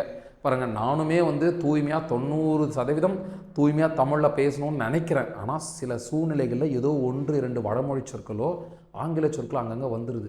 இதை நம்ம பழக இதை முற்றிலும் என்ன பண்ணலாம், கட்டாயம் தவிர்க்கலாம். நான் பேசக்கூடியது முதல்ல பல பேருக்கு புரியாமல் கூட இருக்கலாம். இது நான் புரியாத மொழி ஒன்றும் பேசலை, நம்முடைய தாய்மொழியை தான் பேசுகிறேன். நல்லா புரிஞ்சுக்கோங்க. பழக்கம் சித்திரமும் கைப்பழக்கம் செந்தமிழும் நாப்பழக்கம் சொல்கிறாங்க இல்லைங்களா? அதனால தான் தயவு செஞ்சு புரிஞ்சு நம்ம தமிழை படிக்க ஆரம்பிங்க. நம்ம எளிமையாக இப்படியே கிராமர் போகலாம், ஒன்றும் பிரச்சனை. இந்த இலக்கணம் இப்போ அடிப்படையாக முடிச்சிட்டோமா, இப்போ எழுத்துக்கள் பார்த்துட்டோமா, எப்படி எழுத்துக்கள் பிறகுதுன்னு தெரிஞ்சிருச்சா, இந்த எழுத்துக்கள் சேர்ந்து எத்தனை வகைகளாக இருக்குது, இது இப்படி தான் இத்தனை நாள் இப்படி ஞாபகம் வச்சு உயிர்மை குறியில் கேட்டால் தெரியாதுன்னு முழிச்சுட்டு காலங்கள்லாம் போனோம், எல்லாத்தையும் விட்டுருங்க. இப்போ போயிடலாமா? இதுதான் முதல் எழுத்துக்களினுடைய வகைகள். இப்போ அடுத்து பாருங்கள், எழுத்தே முதல் எழுத்து சார்பெழுத்துன்னு பிரிச்சோம்ல. முதல் எழுத்துல குறில் உயிர் மெய்யின்னு பார்த்தோம்ல, உயிர் எழுத்துல குறில் நெடிலுன்னு பார்த்தோம்ல, மெய் எழுத்துல வல்லினும் மெல்லினும் இடையனும் பார்த்தோம். அப்புறம் முடிச்சிட்டோம், அழகாக முடிச்சிட்டும் போகிறேன். அது எப்படி கேட்டாலும் உனக்கு ஆட்டம். இப்போ உனக்கு தன்னாலேயே என்ன பண்ணனா, உயிரெழுத்துக்களுக்குள்ளே இத்தனை பிரிவு இருக்குதா, எழுத்துக்களுக்குள்ளே இத்தனை பிரிவு இருக்குதா, முதல் எழுத்துக்களுக்குள்ளே இத்தனை பிரிவு இருக்கான்ற அந்த சிந்தனைகள்லாம் உனக்குள்ளே வர ஆரம்பிக்கும். சரிங்களா? இப்போது அடுத்து நம்ம என்ன போயிடலாம், சார்பெழுத்துக்கள் போயிடலாமா? சரி, ஓகே. சார்பெழுத்துக்கள் 10 வகைப்படும். உனக்கு நல்லாவே தெரியும் இல்லையா? சார்பெழுத்துக்கள் எத்தனை வகைப்படும்? சார்பெழுத்துக்கள் 10 வகைப்படும். அதை நம்ம என்ன 10 வகைகள் அப்படின்றத நம்ம இங்கே எழுதியிருப்போம். உயிர்மை, ஆயுதம், உயிரலபடை, ஒற்றலபடை, குற்றியல் உகரம், குற்றியல் இகரம், ஐகார குறுக்கம், ஔகார குறுக்கம், மகர குறுக்கம், ஆயுத குறுக்கம் அப்படின்ற 10 வகைகளை நம்ம பார்த்துருக்குறோம் இல்லைங்களா? இந்த 10த்தையும் நம்ம ஒவ்வொன்றா இதை பற்றி என்ன தெரியணும், இதை பற்றி என்ன தெரியணும் அப்படின்றத பார்த்தோம்னா எழுத்து இலக்கணம் அருமையாக முடிஞ்சது. இந்த மாதிரி 5 இலக்கணங்களை அழகாக கற்றுக்கலாம் அடிப்படையிலேருந்து. சரிங்களா? அதுக்கப்புறம் எழுத்துக்கள் எப்படி சேருது, எழுத்துக்கள் எப்படி புணருது, எழுத்துக்களினுடைய அந்த இணைவில் என்னென்ன மாற்றங்கள் ஏற்படுது, எழுத்துக்கள் எப்படி சேர்ந்து சொல்ல உருவாகுது, அதெல்லாம் அடுத்தடுத்த படிநிலைகளில் அழகாக கடந்து போவோம். முதல்ல அங்கே அந்த அடித்தளம் அப்படின்றது எழுத்துக்கள் தான். அதனால் இதை நம்ம முதல்ல பார்க்குறோம். சரிங்களா? புலமா? அடுத்து புலமா? சரி, பார்க்கலாமா? அடுத்து பாருங்கள். இப்போது சார்பெழுத்தின் வகைகளில் முதலாவதாக நம்ம பார்க்க போகிறது உயிர்மை. ஒன்றும் இல்லைங்க, இதை பற்றி நமக்கு என்னென்னலாம் தெரியுமோ அதெல்லாம் பார்க்க போகிறோம். நல்லா தெரிஞ்சு போச்சு. உயிர்மை என்ற சொல்லில் உயிரெழுத்தும் மெய்யெழுத்தும் சேர்ந்து தான் உயிர்மை எழுத்து பிறக்குது அப்படின்றது நமக்கு நல்லாவே தெரியும். உயிரெழுத்தும் மெய்யெழுத்தும் சேர்ந்து தான் உயிர்மை எழுத்து பிறக்குதுன்றது நமக்கு நல்லாவே தெரியும். இந்த உயிரெழுத்து அப்படின்னு சொல்லி பார்த்தீங்கன்னா, இப்போ பார்த்தீங்கன்னா முதலாவதாக ஒரு மெய்யெழுத்து கூட ஒரு உயிரெழுத்து சேர்ந்து ஒரு உயிர்மை எழுத்து பிறக்குது. இக்கு கூட்டல் அ க அப்படின்ற ஒரு எழுத்து, இது ஒரு உயிரெழுத்து, இது ஒரு மெய்யெழுத்தும் சேர்ந்து பிறக்குது. இப்போ பிறக்கும்பொழுது இந்த உயிர்மை எழுத்தை பற்றி வேறு என்னெல்லாம் நமக்கு தெரிஞ்சுக்கணும் அப்படின்னு பார்க்கும்போது நம்ம ஒரு நார்மலாகவே எடுத்துக்கணும், ஒரு இயல்பாகவே எடுத்துக்கோங்களேன். அதாவது இயல்பாக பார்த்தீங்கன்னா ஒரு அப்பா ஒரு அம்மா அவங்க 2 பேரும் சேர்ந்து ஒரு குழந்தைய பெற்றெடுக்கிறாங்கன்னு வச்சுக்கோங்களேன். அப்போ பெற்றெடுக்கும்போது முதல்ல எல்லாருமே குழந்தைய பார்த்த உடனே இது குழந்தை யார் மாதிரி இருக்குடா, அப்பா மாதிரி இருக்குதா, அம்மா மாதிரி இருக்குதா அப்படின்ற ஒரு ஆசையில் பார்ப்பாங்க இல்லைங்களா? பார்ப்பாங்க. சரி, பார்ப்பாங்க. அப்படி பார்க்கும்போது இது பார்க்குறதுக்கு அம்மா மாதிரியோ அப்பா மாதிரியோ அது மாதிரி இருக்குது. ஆக்சுவலாக அது பார்த்திங்கன்னா அது ஒரு பார்த்திங்கன்னா மெய்யெழுத்து மாதிரி இருக்குது. அப்போ இதை ஒரு வினாவாக கேட்கலாம். உயிர்மை எழுத்தின் இதுக்கு பேர் வரி வடிவம் இல்லையா? இந்த வரி வடிவம் எதனை ஒத்ததாக இருக்கும் அப்படின்னு ஒரு வினா கேட்பாங்க. எதனை ஒத்ததாக இருக்குது? மெய்யெழுத்தை ஒத்ததாக இருக்கும். அப்போ உயிர்மை எழுத்தின் வரி வடிவம் எதனை ஒத்ததாக இருக்கும்? மெய்யெழுத்தை ஒத்ததாக இருக்கும். பாருங்க, காவும் இக்கும் ஒரே மாதிரி இருக்குதா? அப்போ இதனை ஒத்ததாக இருக்கும். இந்த க அப்படின்னு நான் சொல்றேன் இல்லைங்களா? க அப்படின்னு நான் சொல்ற போது அது ஓசை வருது இல்லைங்களா? அந்த ஓசை எந்த மாதிரி இருக்குது அப்படின்னு சொல்லிட்டு இப்போ நம்ம கேட்குறோம், ஒரு வினா கேட்குறோன்னு வச்சுக்கோங்களேன். நிறைய பேர் இதுக்கு பார்த்திங்கன்னா மெய்யெழுத்து வந்துச்சு, இப்போ உயிரெழுத்தினுடைய ஓசை தான் வரும் அப்படின்றத சொல்கிறாங்க. அப்படி இல்லைங்க. அதாவது பார்த்திங்கன்னா இதனுடைய ஓசையானது க அப்படின்னு சொல்லும்போது அதில் இக்குன்ற ஓசையும் இருக்குது, ஆன்ற ஓசையும் இருக்குது. அதனால் இதனுடைய ஒலி வடிவம் அப்படின்னு பார்த்தா எப்படி இருக்கும்னு சொல்றாங்க? உயிரெழுத்தும் மெய்யெழுத்தும் சேர்ந்த மாதிரி இருக்கும். அப்போ உயிர்மெய் எழுத்தின் ஒலி வடிவம் உயிரெழுத்தும் மெய்யும் சேர்ந்ததாக இருக்கும். ஆனால் வரி வடிவம் எதனை ஒத்ததாக இருக்கும்? மெய்யெழுத்தை ஒத்ததாக இருக்கும் அப்படின்னு சொல்றாங்க. வேற என்ன உயிர்மெய் எழுத்தை பத்தி தெரிஞ்சுக்க போற? எழுத்துக்கள் ஒலிக்கும் கால அளவு மாத்திரை. இக்கு குட்டல சேர்ந்து க என்ற எழுத்து பிறக்கின்றது. இது ஒரு உயிர்மெய் குறில். உயிர்மெய் குறில். குறில் அப்படின்னாவே நமக்கு உயிர்குறிலுக்கு மாத்திரை 1. அதனால உயிர்மெய் குறிலுக்கும் 1 அப்படின்னு தான் நம்ம படிச்சிருப்போம். ஆனால் சில சூழ்நிலைகளில் உங்களுக்கு ஒரு ஐயங்கள் ஏற்படலாம். இங்கே மெய்யெழுத்து இருக்குது, அதாவது இங்கே உயிரெழுத்து இருக்குது. உயிரும் மெய்யும் சேரும்போது இதுக்கு ஒரு அரை மாத்திரை, இதுக்கு ஒரு மாத்திரை, மொத்தமாக இதுக்கு 1.5 மாத்திரை கிடைக்கும் அப்படின்றதெல்லாம் முற்றும் தவறு. இது தமிழனுடைய விதிகளில் ரொம்ப ரொம்ப முக்கியமானது. உயிர் எவ்வளவு பெற்றுள்ளதோ அதனாலவே உயிர்மெய் எழுத்தும் பெறும் என்பது ஒரு உறுதியானது. அதாவது பார்த்தீங்கன்னா ஒவ்வொரு மனிதனுக்கும் 46 23 ஜோடி குரோமோசோம் இருக்குதுன்னா தாயும் தந்தையும் இணைந்து நம் குழந்தையை பெற்றெடுக்கிறதுனால நமக்கு 46 ஜோடியெல்லாம் கிடைக்கிறது இல்லை. குன்றல் பகுப்பு மூலமாக நமக்கு அகைன் 23 ஜோடி தானே கிடைக்குது. அந்த மாதிரி எடுத்துக்கோங்க. அதாவது உயிர் என்பது தான் முதன்மையானது. உயிருடன் மெய் இணைந்து உயிர்மெய் எழுத்து பிறந்தாலும் உயிர் எவ்வளவு மாத்திரை பெறுகிறதோ அதனாலவே உயிர்மெய் எழுத்தும் பெறும்.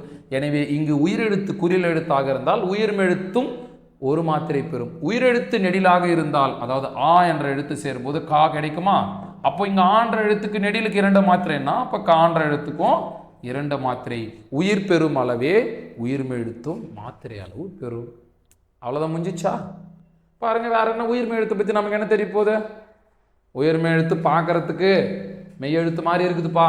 அதை ஒலிச்சு பார்த்தாக்கா அது எப்படி இருக்குது? உயிருமையும் சேர்ந்த மாதிரி இருக்குது. அதே போல அதனுடைய மாத்திரையை பார்த்தா அது கூட சேரக்கூடிய உயிரெழுத்துக்கு ஒரு மாத்திரைன்னா அதுக்கும் உயிரெழுத்துக்கு ஒரு, அந்த உயிர்மெய் எழுத்துக்கும் ஒரு மாத்திரை, அது கூட சேரக்கூடிய எழுத்து உயிர்மெய் எழுத்து நெடிலா இருந்தால் அதுக்கும் 2 மாத்திரை அப்படின்னு சொல்லிட்டு அழகா எளிமையாக மனதில் வச்சுக்கோங்க. இதெல்லாம் இங்கே நம்ம கட்டாயமான சொல்ல நிறைய பேர் மெமரி பண்ணணும். மெமரி தமிழ்ன்றது மெமரி, அதாவது மனப்பாடம் என்பதே கிடையாது. புரிந்து மனதில் பதிய வைப்பது தான் தமிழ். இது உங்களுக்கு எத்தனை பேருக்கு தெரியும்னு எனக்கு உண்மையாகவே தெரியல.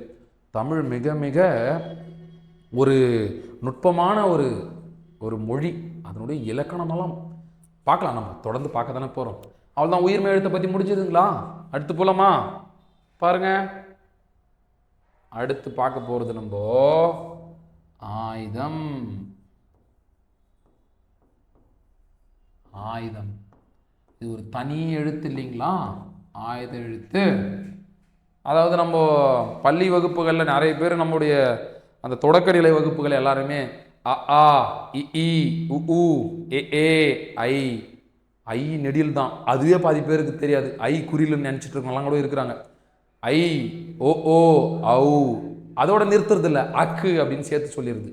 இப்போ உயிரெழுத்துக்கள் அவ்வோட தான் முடியும். அக்குன்றது ஆயுத எழுத்து. நம்ம இப்போது இருக்கக்கூடிய மாணவர்களுக்கு சில இடங்களை சொல்லித்தராங்க. அக்கு என்பது ஆயுத எழுத்து, தனித்து தான் இயங்கும். இப்போ இந்த ஆயுதத்தை பற்றி நம்ம வேறு என்னென்னலாம் தெரியுமோ நம்ம பார்க்க போகிறோம். எல்லாருக்கும் தெரியும், ஆயுத எழுத்து பார்த்தீங்கன்னா என்ன சொல்லுவாங்க, அதுக்கு வேறு வேறு பேர் இருக்குதுன்றது பாதி பேர் சொல்லியிருப்பீங்க. அந்த ஆயுத எழுத்து தனியாக வராது அப்படின்றத பற்றி படிச்சிருப்பீங்க. இது எல்லா செய்திகளையும் ஒன்றாக சேர்த்து நம்ம இங்கே பார்க்க போகிறோம். பார்த்தீங்கன்னா ஆயுத எழுத்து, அக்கென்னும் ஆயுத எழுத்து ஒரு செய்யுளில் முதலிலோ இறுதியிலோ வராது. எங்கே மட்டும்தான் வரும்? இடையில் மட்டுமே வரும். அப்போ எடுத்துக்காட்டு கேட்குறீங்களா? எடுத்துக்காட்டு என்ன பாருங்க. எஃகு, அஃது. இது பழைய சொற்களில் பயன்படுத்துது. கக்ஸு அப்படின்னு சொல்லிட்டு ஒரு சொல்லு. இப்போ இது எதுக்காக நான் இதை எழுதுறேன்னா நான் சொல்கிறேன் அப்புறமா. இப்போ பார்த்தீங்கன்னா எஃகு, அஃது, கக்ஸு இந்த மாதிரி சொற்கள்லாம் இருக்கு இல்லையா?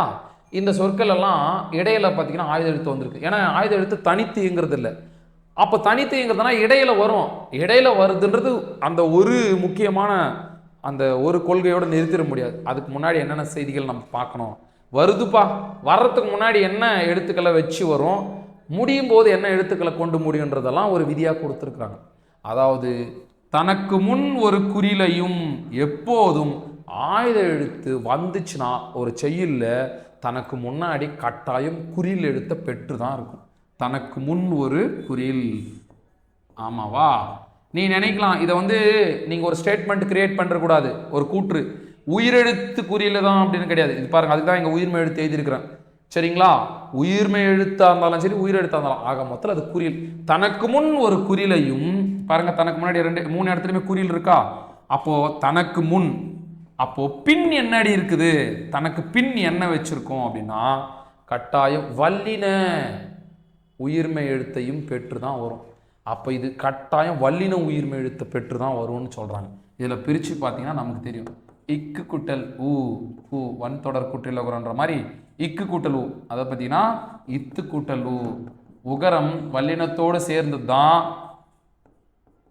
சரிங்களா? இது பார்த்தீங்கன்னா இச்சு கூட்டல் ஊ. ஆமாங்களா? இது என்ன? இச் கூட்டல் ஊ. பாருங்க, தனக்கு முன் ஒரு குறிலையும் தனக்கு பின் ஒரு வல்லின உயிர்மை குறிலையும் கொண்டிருக்கும். பாருங்க, வல்லின எழுத்து எல்லாமே க, த, ச, இச் எல்லாத்தையும் பெற்று இருக்கும் அப்படின்னு சொல்றாங்க. இது ஆயுத எழுத்துக்களை பற்றின செய்தி. இப்போ ஆயுத எழுத்து எப்போதும் இடையில இடம்பெறும். இடையில இடம்பெறுது ராஜா, முன்னாடி என்ன இருக்குது பின்னாடி என்ன இருக்குன்னு தெரிஞ்சுக்கலாம். முன்னாடி வரது எப்பவுமே குறிலா இருக்கும், பின்னாடி வரது எப்பவுமே வல்லின உயிர்மை எழுத்தா இருக்கும் அப்படின்றத நம்ம பார்க்க போறோம். சரி, ஓகே. அடுத்து வேற என்ன? வல்லின உயிர்மை. அடுத்து வேற என்ன தெரிஞ்சுக்கணும் நம்ம? அடுத்து வேற என்ன தெரிஞ்சுக்கணும் ஆயுதத்தை பத்தி? ஆயுத எழுத்து இது பார்த்தீங்கன்னா, இந்த ஆயுத எழுத்தானது அது வடிவத்தில் ஒரு தனித்துவமாக இருக்கிறதுனால அதுக்கு பல பெயர்கள் வச்சிருக்கிறாங்க. என்னென்ன பேர் சொல்லாமா? முப்புள்ளி.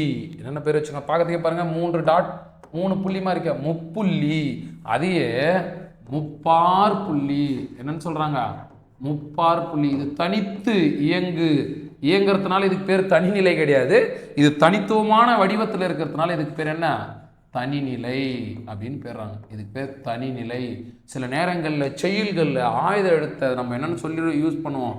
ஒற்று, மெய், சந்தி அப்படின்னாலும் சில நேரங்களில் ஆயுத எழுத்து இந்த சொற்களால் அழைக்கிறாங்க. செயல்களில் ஆயுத எழுத்தும் ஒற்றெழுத்தாகவே கருத்தில் கொள்ளப்படும் அப்படின்ற ஒரு கூற்று நமக்குள்ளே இருக்குது. சரிங்களா? நம்ம அந்த நேர்த்தேமா நிறைநேர் புள்ளிமா என்னது? அழகீட்டு வாய்ப்பாடு இல்லது. அதாவது யாப்பின் உறுப்புகள் எழுத்து, அசை, சீர், அடி, தொழில் அந்த அசைகள் பிரிக்கும் பொழுது அந்த அசைகளுக்குள்ள வருது இல்லைங்களா? அந்த அசைகளில் பிரிக்கும் பொழுது ஆயுத எழுத்தையும் நம்ம ஒரு ஒற்றெழுத்தா நினைச்சு தான் பிரிக்கணும் அப்படின்றது அதனுடைய விளக்கமாக சொல்லியிருப்பாங்க. சரி, இப்போ பார்த்தீங்கன்னா இதுக்கு பேர் முப்புள்ளி, முப்பார் புள்ளி, தனிநிலை, ஒற்று, மெய், சந்தி. இதுக்கு இன்னொரு பேர் அக்கேனம் அப்படின்னு ஒரு பேர் சொல்கிறாங்க. அக்கேனம், அதுக்கு போல் அக்கேனம். அதுக்கு அடுத்து பார்த்தீங்கன்னா கேடயம் அப்படின்ற ஒரு பேர். கேடயம்னா நம்ம போர் வீரர்கள் வந்து பார்த்தீங்கன்னா இந்த வட்டமான ஒரு தகடை வச்சு போர் புரிவாங்க. அதில் பார்த்தீங்கன்னா 3 துளைகள் இருக்கும். அதன் வடிவத்தை போல இருக்கிறதுனால கேடயம் அப்படின்னு சொல்லுவாங்க. முப்புள்ளி, முப்பார் புள்ளி, தனிநிலை, அக்கேனம், கேடயம் என்ற பெயர்களால் அழைக்கிறாங்க. இப்போது ஒரு என்ன சொல்கிறது, அண்மையில் இந்த பேரை கூட நான் ஒரு இடத்துல பார்த்தேன், அடுப்பெழுத்து அப்படின்னு கூட ஒன்று பார்த்தேன். என்ன அடுப்பெழுத்துனா, அதாவது அடுப்புக்கு வந்து பார்த்தீங்கன்னா நம்முடைய வீடுகளில் பழைய வீடுகள்லாம் பார்த்தீங்கன்னா 3 குமிழ்கள் மாதிரி வச்சுருப்பாங்க. அது மேலே தான் நம்முடைய அந்த வானொலி அதெல்லாம் வைப்பாங்க இல்லைங்களா, இந்த குண்டா அதெல்லாம் வைக்கிறது. ஸோ அதை வடிவத்தை போல இருக்கிறதுனால அடுப்பெழுத்து அப்படின்ற மாதிரிலாம் சொன்னோம். அப்புறம் வேற என்ன ஆயுத எழுத்தை பற்றி நம்ம தெரிஞ்சுக்க போகிறோம் பாருங்கள். ஆயுத எழுத்து எங்கே வரும், அதுக்கு முன்னாடி என்ன பின்னாடி என்ன இதெல்லாம் பார்த்துட்டோம். அதுக்கு என்னென்ன பேர் இருக்குதுன்னெல்லாம் பார்த்துட்டோம். முப்புள்ளி, முப்பார் புள்ளி, தனிநிலை, ஆயுதம், கேடயம், இந்த மாதிரிலாம் நிறைய பேருக்குன்னெலாம் பார்த்துட்டோம். அதுக்கு அடுத்து வந்து பார்த்திங்கன்னா இப்போ இது வேற என்ன இதை தவிர்த்துச்சுன்னா, நம்ம இது தேர்வுகளில் அந்த கூற்று காரணங்களை கேட்பாங்க. ஆயுத எழுத்து மிக நுட்பமான ஒழிப்பு முறை கொண்டதான். நுட்பமான ஒலிப்பு முறை. நுட்பம்னா இந்த நுட்பம்ன்ற சொல்லுக்கு எவ்வளோ அழகாக இருக்குது தெரியுமா? அது நுட்பமாக பார்க்கணுன்னா அது எப்படி சொல்லுவாங்க, நம்ம எல்லாத்தையும் உன்னதமாக ஆழமாக சிந்தனையோட ஒரு எந்தவித தயக்கமும் இல்லாமல் அழகாக அதை ஆராய்ச்சி படிக்கிறதுக்கு பேர் தான் நுட்பம். அது எப்படி சொல்லியும் புரிய வைக்க முடியாத அளவுக்கு அந்த வேர்டுக்கு வந்து எக்ஸ்பிளனேஷன் கொடுத்துட்டு அதுவே விளக்கங்கள் கொடுத்துட்டே போகலாம். அந்த நுட்பன்ற வேர்டு ரொம்ப ரொம்ப அழகானது இது. சரிங்களா? அந்த நுட்பமான ஒலிப்பு முறை கொண்டு தான். எல்லாருனாலையும் ஒலிச்சிட முடியாது, அழகாக ஒலிக்கணும். எல்லாரும் இதை பண்ணிடுவாங்களா? அந்த டெக்னிக் அப்படின்னு ஒன்று இருக்குல்ல, அந்த டெக்னிக் எனக்கு தான் தெரியும்னு சொல்லுவோம்ல நம்ம. அந்த டெக்னிக் அப்படின்றது தான் நுட்பம். தொழில்நுட்ப கல்லூரி அப்படிலாம் படிச்சிருப்போம். அது என்ன சொல்கிறது, பாலிடெக்னிக் காலேஜ் அதெல்லாம் படிச்சிருக்கோம் இல்லையா? அந்த நுட்பம்ன்றது ரொம்ப ரொம்ப நுட்பமான ஒரு ஒரு அழகான, ஆர்வமான, ஒரு உறுதியான, ஒரு தெளிவான, விளக்கமான, துல்லியமான, எவ்வளோ சொல்லிட்டு போகலாம். சரி, இப்போ நுட்பமான ஒலிப்பு முறை கொண்டது. அப்போ எங்கேருந்து பிறகுது அப்படின்னு பார்த்தா, ஆயுத எழுத்தானது அக் அப்படின்னு சொல்லும்போது தலையை இடமாக கொண்டு பிறக்கின்றது. அப்போ ஆயுத எழுத்து எங்கிருந்து பிறக்கதான்? தலையை இடமாக கொண்டு பிறக்குது. பாருங்க, ரொம்ப வேகமாலாம் நான் பேசலைங்க, நான் பொறுமையாக தான் பேசுகிறேன். முதல்ல என்னுடைய பேச்சு கேட்கும்போது உங்களுக்கு அப்படி தெரியும். பாருங்கள், நான் உங்களுக்கு தெளிவாக சொல்கிறேன் பாருங்கள். ஆயுதம் தனித்து இயங்காது, ஒரு சொல்லின் இடையில் மட்டுமே வரும். அவ்வாறு வரும்போது தனக்கு முன் ஒரு குறிலையும் தனக்கு பின் வல்லினங்கள் இடம்பெற்ற உயிர்மை எழுத்துக்களையும் பெற்றுதான் வரும். ஓகேங்களா?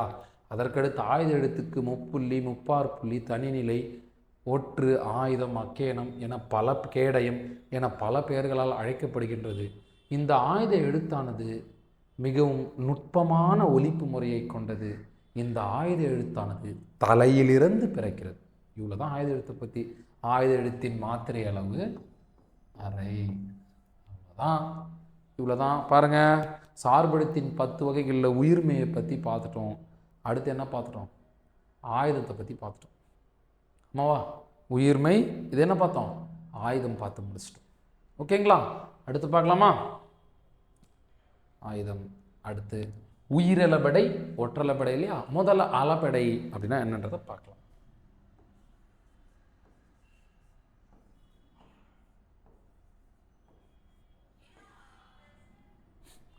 முதல்ல என்ன பார்க்கலாம்? அளபெடை அப்படின்னா என்னன்றதை நம்ம பார்க்கலாம். பாருங்க, அளபெடை அப்படின்ற சொல்லு நம்ம அளவு கூட்டல் எடை அப்படின்னு பிரிக்கலாம். அளவு என்றால் அளவு. எதன் அளவு? எதை அளவு வைப்போம்? மாத்திரையை தான் அளவாக வைப்போம். மாத்திரை அளவு. பாருங்க, ஓகே. எடை என்பதன் பொருள் எடுத்தல்.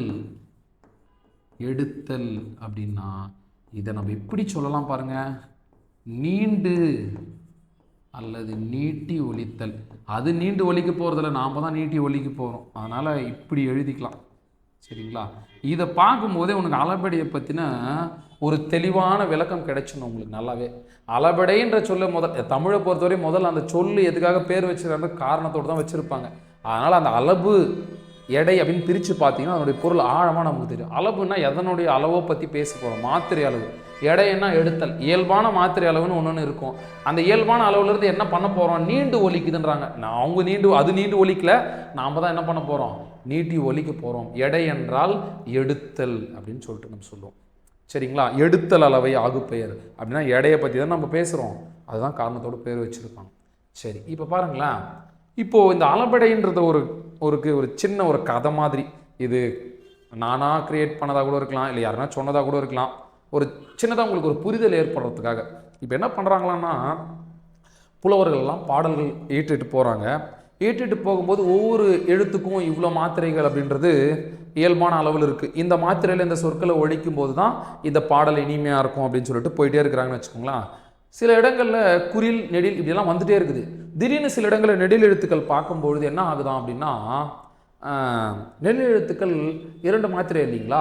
சில இடங்களில் திடீர்னு பார்த்தீங்கன்னா நெடில் எழுத்து பக்கத்தில் திடீர்னு குறில் வரும்போதோ வேறு சில சொற்கள் வரும்போது, எழுத்துக்கள் வரும்போது என்ன ஆகுதான்னா மாத்திரை குறைஞ்சிருதான். ஒலிக்க வேண்டிய அளவுலேருந்து சற்று குறைந்து ஒலிக்குதான். ஐயோ, இந்த மாதிரி குறைஞ்சிட்டா எப்படிப்பா, அந்த ஓசை நயம் இல்லாமல் போயிடுமே அப்படின்னு சொல்லிட்டு புலவர்கள்லாம் யோசிக்கிறாங்க. யோசிக்கும் போது அந்த இடத்துல மாத்திரை அளவு குறையுதா? குறைஞ்சா என்னப்பா, நீ நீட்டி ஒலிப்பா அப்படின்னு சொல்லிட்டு சொல்கிறாங்களாம். அந்த மாதிரி நீ நீட்டி ஒலினா அவங்களுக்குள்ள நான் ரொம்ப நேரம் நீட்டி ஒலிப்பேன், நீ கொஞ்ச நேரம் தான் நீட்டி ஒலிப்பே அப்படின்னு ஒவ்வொரு புலவர்களுக்குள்ள வேறுபாடுகள், பிரச்சனைகள்லாம் வருது. அந்த மாதிரி இருக்கவே வேணாப்பா, நீ எவ்வளோனா நீட்டி ஒலிச்சிக்கோ, அது நமக்கு பிரச்சனை இல்லை. எவ்வளோ நீட்டினாலும் சரி, ஒரு நெடிலானது 2 மாத்திரையிலிருந்து குறையும் போது நீ நீட்டி ஒலிக்கிற பார்த்தியா, அப்படி நீட்டி ஒலிச்சா அது 3 மாத்திரை அளவுன்றது ஒன்று வச்சுட்டு இருக்கிறாங்க. அது 3க்கு மேலே கூட நீ ஒலிச்சுக்கோ, அது பிரச்சனை இல்லை. அளபெடைக்கு, உயிரளபெடைக்கு எத்தனை மாத்திரை அளவுன்னு கேட்டால் 3 நம்ம சொல்லிடலாம். அப்போது அந்த பிரச்சனை வருது இல்லையா, அப்போ நீட்டி ஒலிக்கணும்னு அந்த ஒரு முறை ஒன்று கண்டுபிடிச்சாங்க பாரு. அதுக்கு பேர் தான் அளபெடை. தன் அளவிலிருந்து நீட்டி ஒலிக்கணும், குறையிறத நம்ம நிறைவு செய்யணும் அப்படின்னு சொல்லிட்டு புலவர்கள் தங்களுக்குள்ளே ஏற்படுத்தியக்கூடிய ஒரு சிறந்த நுட்பமான அமைப்பு தான் அளபெடை அப்படின்றது. இது இது ஒரு சின்ன கதை தான், கற்பனை கதை தான். இதில் எதனா தவறு இருந்தால் பொறுத்துக்கோங்க. சரிங்களா? ஓகே. இப்போ பாருங்களேன், இப்போ அளபடை அப்படின்றது தன் மாத்திரை அளவில் குறையுது. செய்யுள்களில் சொற்களுடன் எழுத்துக்கள் சேரும்போது சில இடங்கள் மாத்திரை குறைகிறது. அந்த குறைகின்ற இடத்தில் அதை நிறைவு செய்வதற்காக நம்ம நீட்டி ஒலிக்கணும் அப்படின்ற ஒரு முறையை எடுத்துட்டு வராங்க. இதுக்கு பேர் தான் அளபடை அப்படின்றத நம்ம சொல்லிடலாம். இது உண்மைதான். சரி, அதனால அந்த அளபடை அப்படின்றத நம்ம ஆராய்ச்சி பார்க்கணும். இப்போ அளபடை செய்யுள்ள மாத்திரை அளவு குறையுதுன்னு நமக்கு எப்படிப்பா தெரியும்? நம்மனா மிகப்பெரிய புலவர்லாம் ஒன்றும் கிடையாது இல்லையா? அப்போ குறையுது அப்படின்றத புலவர்கள் கண்டுபிடிக்கலாம். நம்ம ஒன்றும் பெருசாக படிக்கலாம், அந்த காலத்து புலவர்கள் மாதிரிலாம் நம்ம இல்லை. அப்போ நமக்கு தெரிஞ்சுக்கணுன்றதுக்காக புலவர்கள் ஒரு சில குறிப்புகளை கொடுக்குறாங்க. இப்போ பாருங்களேன், நம்ம எத்தனை பேர் வந்து இத்தனை நாள் தவறாக படிச்சுட்டு இருந்தோம் அப்படின்றது இன்றைக்கி நல்லா புரிய ஆரம்பிக்கும். நல்லாவே பாருங்களேன். அடுத்து பாருங்க, நம்ம 9ஆம் வகுப்பில் ஒரு திருக்குறள் வரும்.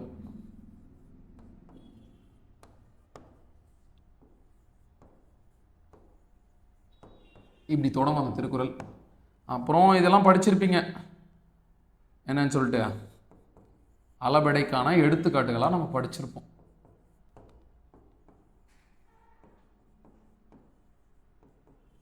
இதெல்லாம் படிச்சிருப்பீங்க. ஓகே, இதெல்லாம் நம்ம எப்படி படிப்போம்? உண்மையாக சொல்லணும். பாருங்க, தெரிஞ்சவங்களுக்கு வாழ்த்துக்கள். கெடா அர் விடா அர் அப்படின்னு படிச்சிருப்போம். இதை ஓதல் வேண்டும், ஓதல் வேண்டும் அப்படின்னு தான் படிச்சிருப்பீங்க கண்டிப்பா, இல்லையா? ஆமா, போய் சொல்லக்கூடாது. பாருங்க, இப்போ இந்த இடத்துல மாத்திரை அளவு குறையுது. இப்போ கெடார் அப்படின்னு இப்படி இருக்குது. இந்த எழுத்தை எடுத்துருங்களேன். இந்த எழுத்து எடுத்துட்டா கெடார் அப்படின்னு இருக்குது. இந்த எழுத்து எடுத்துட்டேன் நான், கெடார் அப்படின்னு இருக்கு. இப்போ இந்த இடத்துல மாத்திரை அளவு குறையுதுன்னு சொல்லிட்டு புலவர் கண்டுபிடிச்சிட்டு இருக்காரு. அப்போ கண்டுபிடிச்சத நமக்கு தெரியப்படுத்தணும், நமக்கு தெரியுதான்றதுக்காக நம்ம தெரியப்படுத்தணும். இந்த இடத்துல நம்ம நீட்டி ஒலிக்கணுன்றதுக்காக தான் எந்த எழுத்துக்களை நீட்டி ஒலிக்கிறோமோ அந்த எழுத்தினுடைய இன எழுத்து, அதாவது குறிலுக்கு இனமானது நெடில், நெடிலுக்கு இனமானது குறில். அப்போ நெடில் எழுத்தினுடைய மாத்திரை அளவு குறைஞ்சா இதுல பாத்தீங்கன்னா இங்க இட்டு கூட்டல் ஆ இருக்கு இல்லைங்களா? இப்போ இந்த ஆன்ற எழுத்து இதுல இருக்கு, இந்த உயிரெழுத்தினுடைய மாத்திரை அளவு குறையுது. அப்போ குறையுது, இந்த இடத்துல நீட்டி ஒலிக்கணுன்றதுக்காக அதை நம்ம கண்டுபிடிக்கணுன்றதுக்காக பக்கத்தில் இனமான எழுத்து, அடையாள எழுத்து, ஆன்ற எழுத்து கொடுத்துருக்குறாங்க. இந்த எழுத்தை சேர்த்தெல்லாம் படிக்கக்கூடாதுங்க. இது எதுக்காக கொடுத்துருக்குறாங்க? இந்த எழுத்தை பார்க்கும்பொழுது நாம் நீட்டி ஒலிக்கணுன்றதுக்காக அடையாளக்குறியாக கொடுத்துருக்குறாங்க. அப்போ இதை நம்ம ஓதல்னு படிக்கக்கூடாது. என்னன்னு படிக்கணும்? இங்கே மாத்திரை அளவு குறையுது, எனவே இதனை ஓதல் வேண்டும். கெடார் விடார் அப்படிதான் படிக்கணும். கெடா அருணோ விடா அருணோ ஓதல் அப்படின்னோ படிக்கக்கூடாது. ஓதல் வேண்டும் ஒலிமாழ்கும் அப்படின்னு சொல்லிட்டு ஒரு திருக்குறள் தொடங்கும். இதுக்கு பேர் கெடார் அப்படின்னு படிக்கணும், விடார் அப்படின்னு படிக்கணும். அதாவது ஆங்கிலத்தில் கூட நம்ம பார்த்துருப்போம். ஆங்கிலத்தில் இதுக்கு பேர் என்ன? அதாவது இது வந்து சைக்காலஜி அப்படின்னு சொல்லிட்டு படிப்போம். இதில் பீன்றது சைலண்ட். ஒரு எழுத்து கொடுத்துருக்குறாங்கன்னா அதை சைலண்ட்டாக வச்சுக்கணும். தமிழில் ஒரு எழுத்து கொடுத்துருக்குறாங்கடான்னா அந்த எழுத்தை படிக்கக்கூடாது. நம்மளும் படிக்க போகிறது இல்லை, அந்த எழுத்தை பார்த்து சைலண்ட்டாக இருக்கக்கூடாது. என்ன படிக்கணும்? வைலண்ட்டாக சத்தமாக படிக்கணும். அதாவது ஓசையை நீட்டி ஒலிக்கணுன்றதை நம்ம என்ன பண்ணணும்? தெரிஞ்சுக்கணும். சரிங்களா? ஓகேங்களா? அப்போ புரியுதா? இனிமேல் தவறு பண்ணக்கூடாது. அதாவது செய்யுளில் ஓசை குறையும் போது அந்த ஓசையை நிறைவு செய்வதற்காக அந்த நெடிலெழுத்துக்கள் அளபெடுக்கும். அவ்வாறு அந்த நெடிலெழுத்துக்கள் அளபெடுக்கும் பொழுது அந்த நெடிலெழுத்து அளபெடுப்பதை நாம் அறிந்து கொள்வதற்காக அதன் பக்கத்திலே அதன் குறில் எழுத்து, இனமான எழுத்து கொடுக்கப்பட்டிருக்கும். சரிங்களா? அதை வச்சு நம்ம அங்கே என்ன பயன்படுத்தியிருக்கிறாங்க?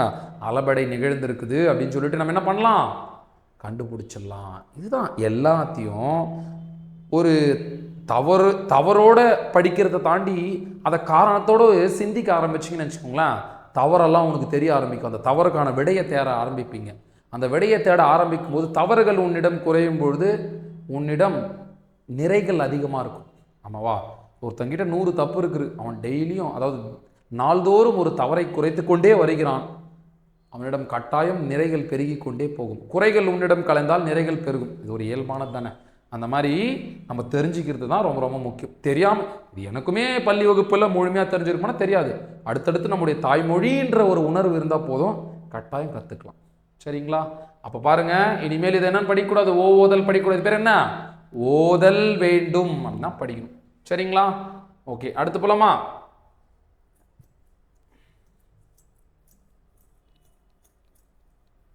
அடுத்து இப்போ நம்ம அளபடை பார்த்தோம். சரி, அடுத்த பேச்சு போயிடலாம்.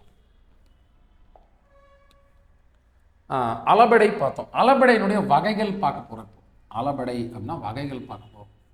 இந்த அளபடை அப்படின்றது பொதுவாக 2 வகைப்படுமா. ஒன்று நம்ம என்ன பார்த்தோம் முதல்ல, உயிரளபடை. மற்றொன்று என்ன அளபடை, ஒற்றளபடை அப்படின்றத நம்ம பார்க்க போகிறோம். இப்போ உயிர் அளபடை இதிலே பேர் இருக்கு பாருங்க. சில நேரங்களில் ஒரு எளிமையான தொடக்கம் நமக்கு கிடைச்சிருச்சுன்னு வச்சுக்கோங்களேன், ஒரு அதனுடைய பாதை நமக்கு தெளிவாக தெரிஞ்சிருச்சுன்னா அந்த சொல்லை நாமளே சிந்திக்க ஆரம்பிச்சிருவோம். அதில் என்ன தான் இருக்க போகுதுன்னு நமக்கு முதல்ல சிந்திக்க ஆரம்பித்தா அதனுடைய பாதி நமக்கு தெளிவாக தெரிய ஆரம்பிச்சிடும். பார்த்தீங்கன்னு வச்சுக்கோங்களேன், இப்போது உயிரெழுத்துக்கள், இப்போ உயிரெழுத்துக்கள் தான் அளபெடுக்க போகுது. உயிரெழுத்தில் எத்தனை எழுத்துக்கள் நெடில் எழுத்து இருக்குன்னு நல்லாவே தெரியும் பாருங்க. ஆ உ ஈ கூட இருக்கா, விட்டுமாச்சோ பரவாயில்ல. ஆ உ இ ஏ ஓ, அப்புறம் வேற என்ன இருக்குது, ஐயும் நெடில் தானே, அப்புறம் ஆவு. மொத்தம் 7 நெடில் எழுத்துக்கு வரணுமே. 7 நெடில் எழுத்து வந்துருச்சா, 3 2 5 2 7. ஓகே. அப்போது இந்த எழுத்துக்களினுடைய மாத்திரை அளவு செயல்களில் குறையும் பொழுது அதை நம்ம எப்படி கண்டுபிடிக்கிறதுனா, இது பக்கத்திலே அதற்கு இனமான எழுத்து வந்திருக்கும். ஆ வந்தா ஆ, ஊ வந்தா ஊ, ஈ வந்தா ஈ, ஏ வந்தா ஏ, ஓ வந்தா ஓ. ஆனால் இது 2 மட்டும் நான் தனியாக எழுதியிருக்கிறேன் பாருங்க. ஐ ஐ நெடில் குறில் ஐயில் கிடையவே கிடையாது, ஒரே ஐ தான் இருக்குது. அவுக்கும் நெடில் மட்டும்தான், அதுலேயும் ஒரே ஒரு அவு மட்டும்தான் இருக்குது. அப்போ இதுக்கு எது வரும்னா, இதை நம்ம தேர்வுகள் அடிக்கடிக்கு கேட்பாங்க. ஐகாரத்திற்கு ஐ அப்படின்னு சொல்லும்போது இகர ஒலி முடியும் பாருங்க. ஐகாரத்திற்கு இகரமும் ஔகாரத்திற்கு உகரமும் இன எழுத்துக்களாக செய்யுளில் வரும். அதாவது உயிரெழுத்துக்கள் செய்யுளில் ஓசை குறையும் போது உயிரெழுத்துக்கள் அளபெடுப்பது உயிரளபடை, அவ்வளோதான். செய்யுளில் ஓசை குறைந்தால் ஒற்றெழுத்துக்கள் அளபெடுப்பது ஒற்றளபடை. இது முதல்ல முடிச்சிருவோம், அடுத்து இதை முடிச்சிருவோம். சரிங்களா? பாருங்க, அளபடை அப்படின்னு சொல்லும்போது உயிரெழுத்துக்கள் அளபெடுக்குது, அதனால உயிரளபடை அப்படின்னு நம்ம சொல்கிறோம். இப்போ பார்த்தீங்கன்னா அடுத்ததாக நம்ம பார்க்க போகிறது என்ன அப்படின்னா, உயிரெழுத்துக்கள் உயிரளபடை இருக்குதுங்களா. அளபடை 2 வகைப்படும். இப்போ இந்த உயிரளபடை அப்படின்னு இருக்கு இல்லையா, இந்த உயிரளபடை, இந்த உயிரளபடையை 3ஆக பிரிக்கிறாங்க. அதுதான் செய்யுள் இசை அளபடை. என்னன்னு சொல்றாங்க, செய்யுள் இசை அளபடை. இன்னொன்று பார்த்தீங்கன்னா இன்னிசை அளபடை. என்னன்னு சொல்றாங்க, இன்னிசை அளபடை. அடுத்ததா சொல்லிசை அளபடை.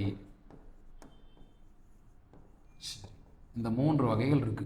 இதில் நம்ம தேர்வுகளை என்ன கேட்டாலும் எழுதுகிற மாதிரி நம்ம பண்ணலாம். அதாவது எப்போதுமே அதனுடைய உண்மையான பொருளை படிக்கணும். அந்த உண்மையான பொருளை படிச்சுட்டு அதுக்கப்புறமா தான் அதையெல்லாம் சொல்லுவாங்க இல்லைங்களா, ஷார்ட்கட்னு சொல்லிட்டு. அந்த ஷார்ட்கட்லாம் நமக்கு தேவையில்லை.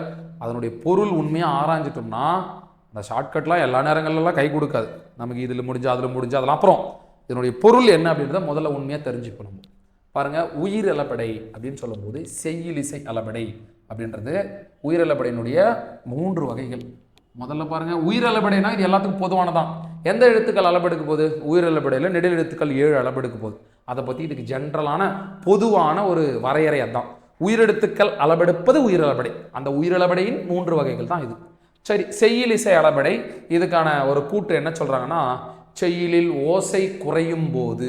இது ஏன் சார் எல்லாமே ஓசை குறையுதுன்றீங்களே, ஓசை குறையும் போது தானே எல்லாத்துக்கும் வரப்போகுது, அதுக்கு ஏன் இதுக்கு மட்டும் செய்யுளில் ஓசை குறையும் போதுன்னு தொடங்குறீங்க? இவனுங்க கண்டுபிடிச்சானுங்க, ஆனால் ரொம்ப அவனுங்க இஷ்டத்துக்கும் ஏதோ மாற்றுறது. பார்க்கலாம் பாருங்க, செய்யுளிசை அளபடை அப்படின்னு சொல்கிறோம் இல்லைங்களா. இந்த செய்யுளிசை அளபடையில் இங்கே பாருங்களேன், செய்யுளில் இதுக்கு ஓசை குறையும் போது அப்படின்றது ஒரு கீவேர்டாக வச்சுக்கிறேன் நான். அப்போ என்ன இதுக்கு மட்டும் தான் ஓசை குறையுமா? செய்யுளில் ஓசை குறைந்தா தானே சார் அளபெடுக்கும், பொதுவாக சொல்லிட்டீங்களா, அதை ஏன் சார் எழுதுங்க? பார்க்கலாம், எல்லாம் முடிச்சிடலாம். ஓசை குறையும் போது அதாவது நெடில் எழுத்துக்கள் உயிரெழுத்துக்கள் அளபெடுக்கும், அது பேர் செய்யுளிசை அளபடைன்னு சொல்கிறாங்க. அப்போ செய்யுளில் ஓசை குறைந்தால் அளபெடுப்பு செய்யுளிசை அளபடை, இது எல்லாரும் தெரிஞ்சுக்கோங்க, ஒன்றும் பிரச்சனை இல்லை. இப்போ பார்த்தீங்கன்னா இதுக்கான எடுத்துக்காட்டு இதை நான் படிச்சிருப்போம், படும். அப்போது இது பாருங்க, படும் அப்படின்னு சொல்லும்போது இந்த ஊ அப்படின்ற நெடிலுடைய மாத்திரை அளவு குறையுது இந்த மெய்யெழுத்து பக்கத்தில் வரும்பொழுது. அதனால் இதை நம்ம என்ன நீட்டி ஒலிக்கணும், படும் அப்படின்னு நம்ம நீட்டி ஒலிக்கணும். அதே போல தான் என்ன சொல்கிறாங்க, நம்ம அதே படிச்சுமே கெடார் அப்படின்னு சொல்லிட்டு, அந்த சூழலையும் இதுவும் வந்து பார்த்தீங்கன்னா செய்யுளிசை அளபெடைக்கு எடுத்துக்காட்டு தான். ஓதல் அப்படின்னு நம்ம போட்டோம் இல்லைங்களா, இதுவுமே செய்யுளிசைக்கான எடுத்துக்காட்டு தான். அப்படிங்களா, இதனுடைய மாத்திரை அளவு குறைந்து ஒலிக்குது, அதனால் இதுக்கு பேர் செய்யுளிசை அளபெடை அப்படின்னு சொல்கிறோம். இதுக்கு எளிமையாக நம்ம புத்தகங்களில் ஒன்று சொல்லியிருப்பாங்க. நம்ம அசை பிரிப்போம் இல்லையா, அந்த வகையில் பார்க்கும்போது ஸோ 2 குறில் இணைந்து வந்தால் இது பிரிக்கலாம். அதுக்கப்புறம் பார்த்தீங்கன்னா ஒரு குறில் ஒரு நெடில் கூட வரலாம். இது நெடில் தனியாக தான் பிரிக்கணும். அப்படி பார்க்கும்போது இது எல்லாமே 2 அசை கொண்ட சீரில் வரும். அப்போது 2 அசை கொண்ட சீரில் வந்துச்சுன்னா அதுக்கு பேர் செய்யுளிசை அளபெடைன்னு சொல்லிட்டு சுருக்கமாக சொல்லியிருப்பாங்க. நமக்கு அது தேவையில்லை. செய்யுளில் ஓசை குறையும் போது அளபெடுப்பது செய்யுளிசை அளபெடை. அதுக்கடுத்து பாருங்களேன், அதெல்லாம் முடிஞ்சு ஏற்றுக்கலாம். தேவையில்லாமல் இந்த இன்னிசை அளபெடைன்றதை ஒன்று எடுத்துகிட்டு வராங்க. என்ன தெரியுமா, அப்போ ஒரு இடத்துல குறையுது, நீங்கள் நீட்டி ஒலிச்சுக்கினீங்க அப்படின்னு சொல்லிட்டு ஒரு புலவர் கேட்குறாரு. நான் என்ன பண்ணுறேன், குறையல்னா கூட நீட்டி ஒலிக்கு போகிறேன் அப்படின்னு இன்னொரு புலவர் சொல்கிறாங்க. ஏன்பா குறையாத போது குறைஞ்சும் போது அது குறைஞ்சிச்சுன்னா நல்லா இல்லைன்றதுக்காக நீட்டி ஒலிச்சு அதை ஈக்குவல் பண்ணுறோம், அதை மேனேஜ் பண்ணுறோம். ஆனால் குறையலைன்னா இன்னும் நீட்டி ஒலிச்சா ரொம்ப அழகாக வரும்ல அந்த பாடல் அப்படின்னு சொல்லிட்டு செய்யுளில் ஓசை குறையலைனாலும் பரவாயில்ல, நான் நீட்டி ஒலிக்க போகிறேன் அப்படின்னு சொல்லி ஒலிக்கிறதுக்கு பேர் தான் என்ன அளபெடை, இன்னிசை அளபெடை. இனிய ஓசைக்காக அளபெடுப்பது. குறையல அப்போ அதுதான் முக்கியமான வேர்டு. செய்யுளில் ஓசை குறையாத போதும் அளபெடுப்பது என்னவா, ஓசை குறையாத போதும் அளபெடுக்கும். அது என்ன அளபெடைன்னு சொல்றாங்க, இன்னிசை அளபெடை அப்படின்னு சொல்றாங்க. இந்த இன்னிசை அளபெடைக்கான எடுத்துக்காட்டு ரொம்ப நல்லா கவனமா புரிஞ்சுக்கணும். நீங்க பாருங்க, இதை நம்ம புத்தகங்கள்ல கொடுத்துருப்பாங்க. கெடுப்பதும், சும்மா நம்ம வேற ஒன்று எழுதலாம், வளர்ப்பதும்.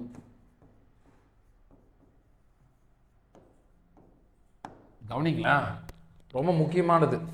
இந்த கெடுப்பதும் எடுப்பதும் வளர்ப்பதும் தாங்குவதும் தாங்குறும் இதெல்லாம் நம்ம சிலப்பதிகார வரிகளில் கொடுத்துருப்பாங்க.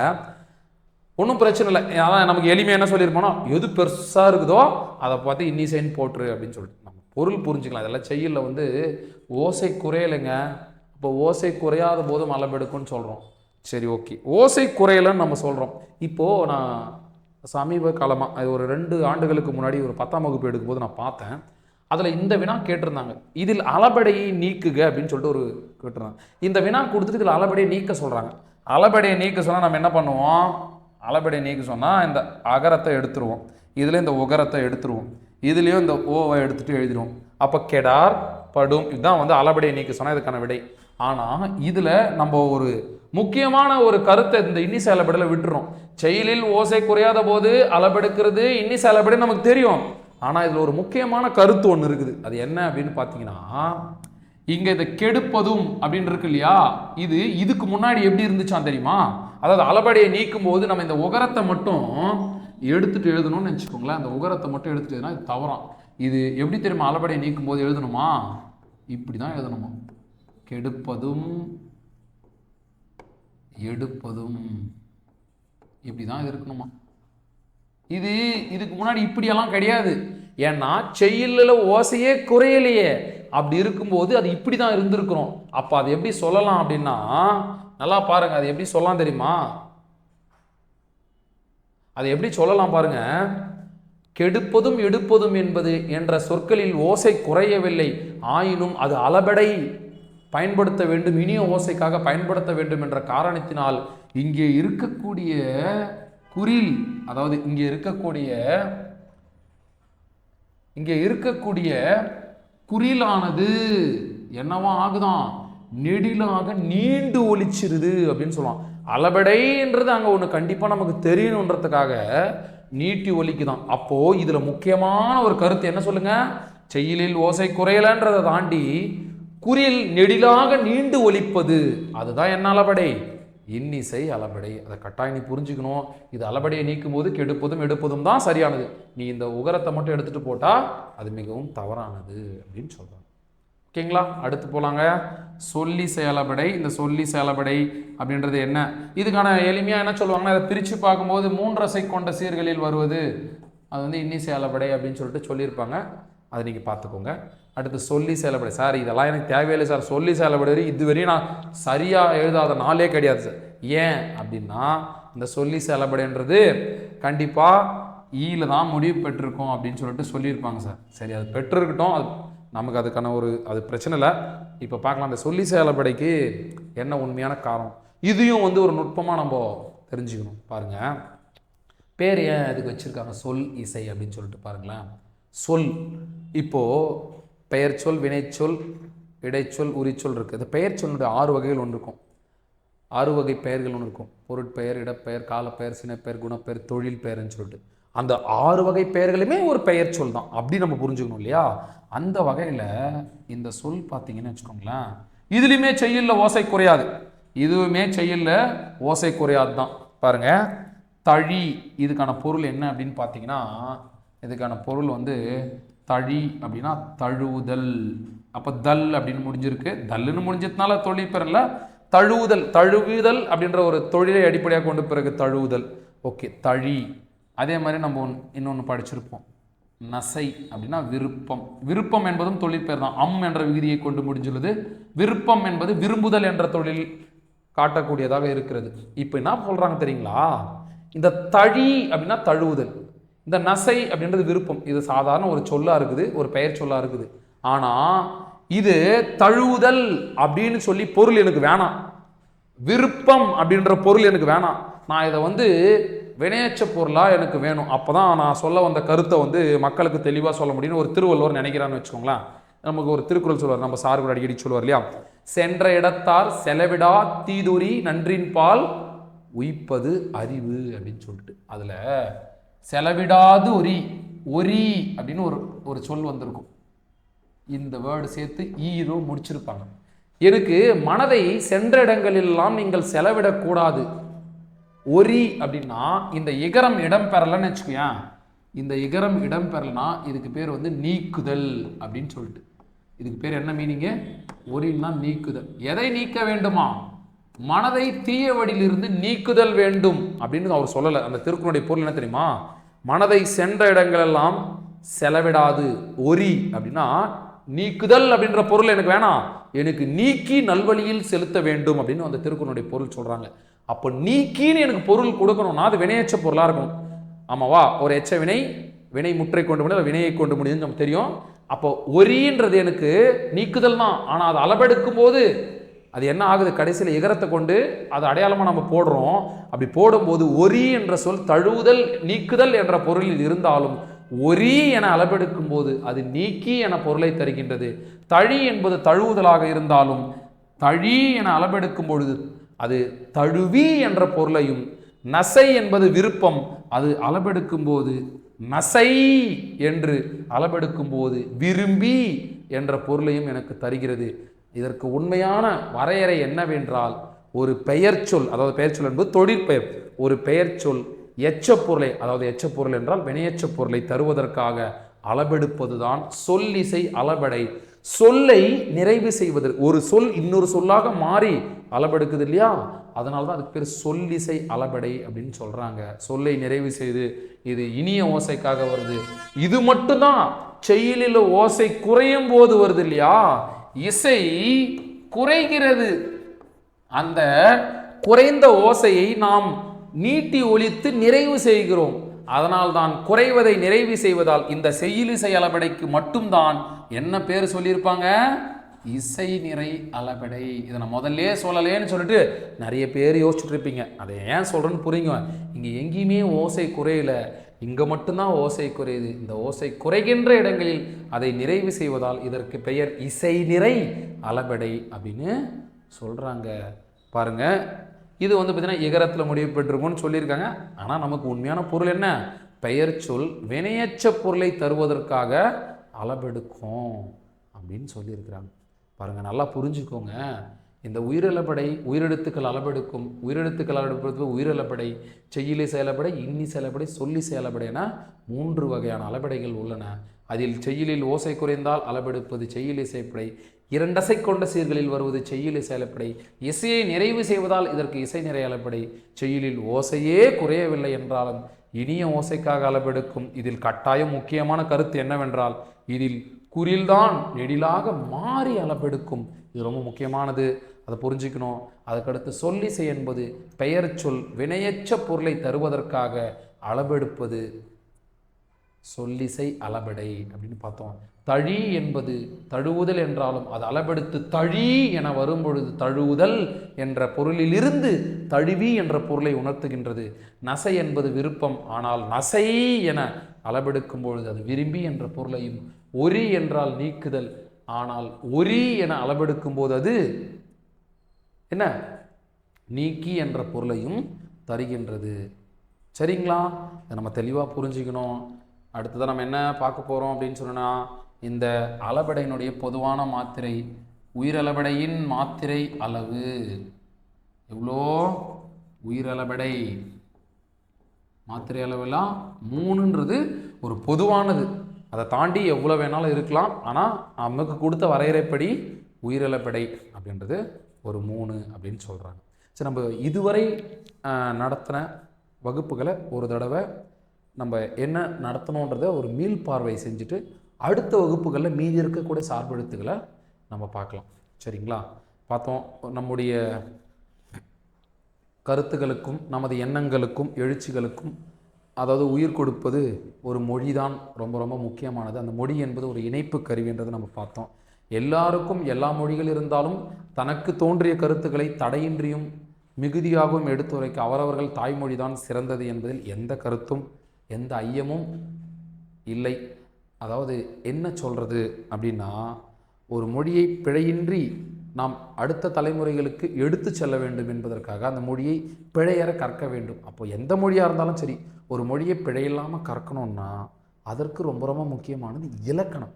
ஆமாங்களா? அப்போ நம்ம பார்க்க போகிறது நம்ம தாய்மொழியாக தமிழ் அடுத்த தலைமுறைக்கு எடுத்துகிட்டு போகணும் அப்படின்னும் போது நம்ம தமிழ் இலக்கணத்தை பற்றி முதல்ல தெரிஞ்சுக்க போகிறோன்றதை நம்ம முதல்ல சொல்லியிருக்கிறோம். அந்த தமிழ் இலக்கணம் அதாவது பார்த்திங்கன்னா, தமிழ் இலக்கணம் எத்தனை வகைப்படும்?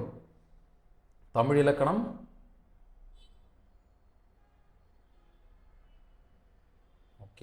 தமிழ் இலக்கணம் 5 வகைப்படும். அந்த தமிழ் இலக்கணம் 5 வகைப்படும் பார்த்தோம். அதில் உலகத்தில் எந்த மொழியிலும் இல்லாத ஒரு இலக்கணம் நம் தமிழ் மொழியில் மட்டும்தான் உள்ளது.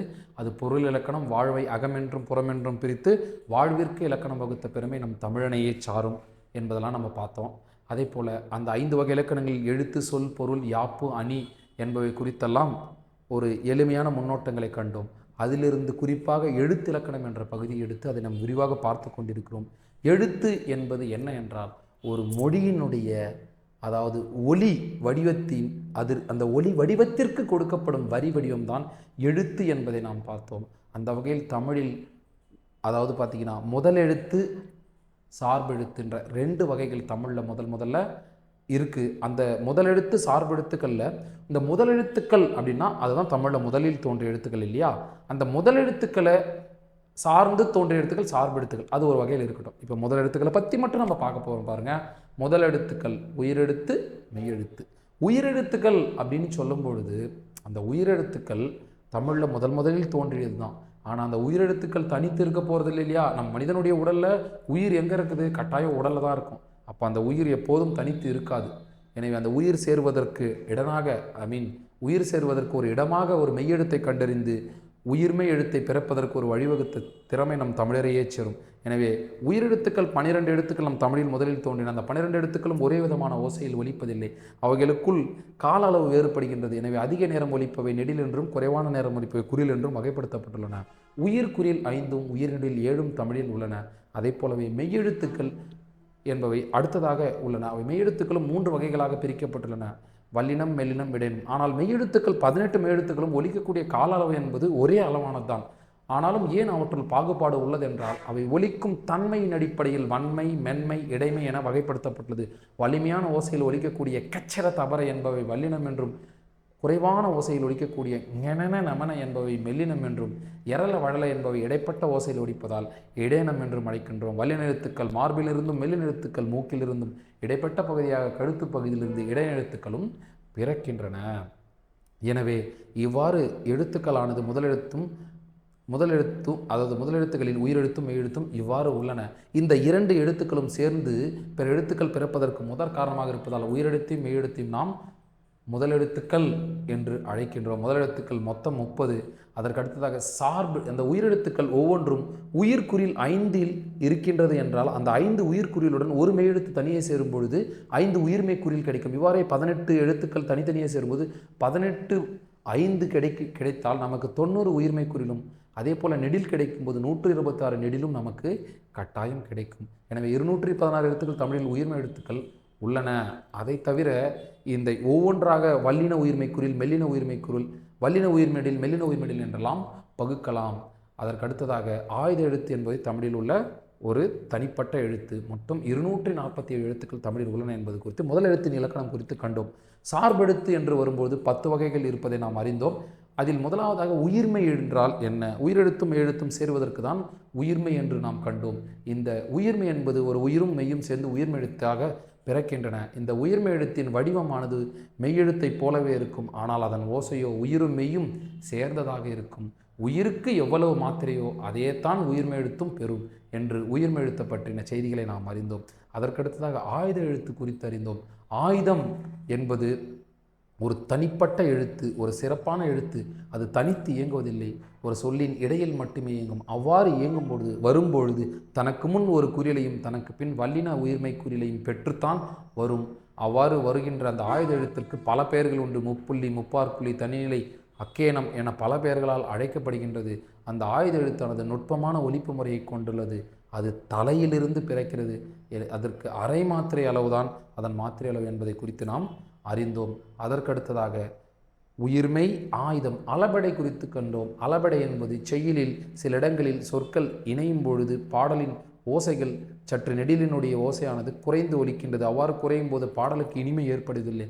அந்த ஓசையை இனிமை ஏற்படாத வகையில் இருக்கின்ற காரணத்தினால் அங்கு நாம் எழுத்துக்களை நீட்டி ஒலிக்க வேண்டும் என்று புலவர்கள் கருதல அளபடை என்ற ஒன்றை அறிமுகப்படுத்தினர். அளபடை என்பது அளவு கூட்டல் எடை. அளவு என்றால் அளவு, எடை என்றால் எடுத்தல். அளவு என்பது மாத்திரை அளவு, எடை என்றால் எடுத்தல், நீண்டு ஒலித்தல். இயல்பான அளவிலிருந்து நீண்டு ஒலித்தலே அளபடை. பொதுவாக அளபடை 2 வகைப்படும். ஒன்று உயிரளபடை, மற்றொன்று ஒற்றளபடை. அதில் உயிரளபடையானது உயிரெழுத்துக்கள் நெடிலெழுத்துக்கள் 7ம் அளபெடுப்பது உயிரளபடை. அவ்வாறு அளபடையை நாம் எவ்வாறு அறிந்து கொள்ளலாம் என்றால், ஒரு செய்யுளில் அளபடை பயன்படுத்தப்பட்டிருந்தால் அந்த அளபடைக்கு பக்கத்திலே அதற்கு இனமான குறில் எழுத்து இடம்பெற்றிருக்கும். ஓதல் என்ற சொல்லில் ஓ பக்கத்தில் இடம்பெற்றுள்ள ஒகரம், அதாவது குறிலானது அது அந்த இடத்தில் அளபடை பயன்படுத்தப்பட்டிருக்கு என்பதை விளக்கக்கூடிய ஒரு எழுத்தாகும். எனவே அளபடையில் உயிரளபடை 3 வகைப்படும். ஒன்று செய்யுளிசை அளபடை, இன்னிசை அளபடை, சொல்லிசை அளபடை. அதாவது பார்த்திங்கன்னா இந்த செய்யுளிசை அளபடை இந்த செய்யுளில் ஓசை குறைந்தால் மட்டும் அளபெடுக்கும் செய்யுளிசை அளபடை. அது 2 அசை கொண்ட சீர்களில் வரும் என்பதை நாம் அறிந்தோம். அதே போல் செய்யுளில் ஓசை குறையாத போதும் இனிய ஓசைக்காக குறிலே நெடிலாக நீண்டு ஒலிப்பது இன்னிசை அளபடை என்பதை குறித்து கண்டோம். அது 3 அசை கொண்ட சீர்களில் வரும். அதே போல பெயர் சொல் வினையற்ற பொருளை தருவதற்காக அளபெடுப்பது சொல்லிசை அளபடை என்பதை கண்டோம். செய்யுளில் ஓசை குறைந்தால் மட்டும் அளபெடுப்பதால் அதாவது செய்யுளிசை அளபடையின் வேறு பெயர் இசை நிறை அளபடை என்பதை நாம் கண்டோம். தொடர்ந்து அடுத்த வகுப்பிலும் நாம் ஒற்றளபடை குறித்து காண்போம். நன்றி. அடுத்த காணொலியில் சந்திக்கலாம். அதாவது நம்ம தமிழை எளிமையாக கற்றுக்கோங்க, அடிப்படையாக கற்றுக்கோங்க, ஆழமாக கற்றுக்கோங்க. நன்றி.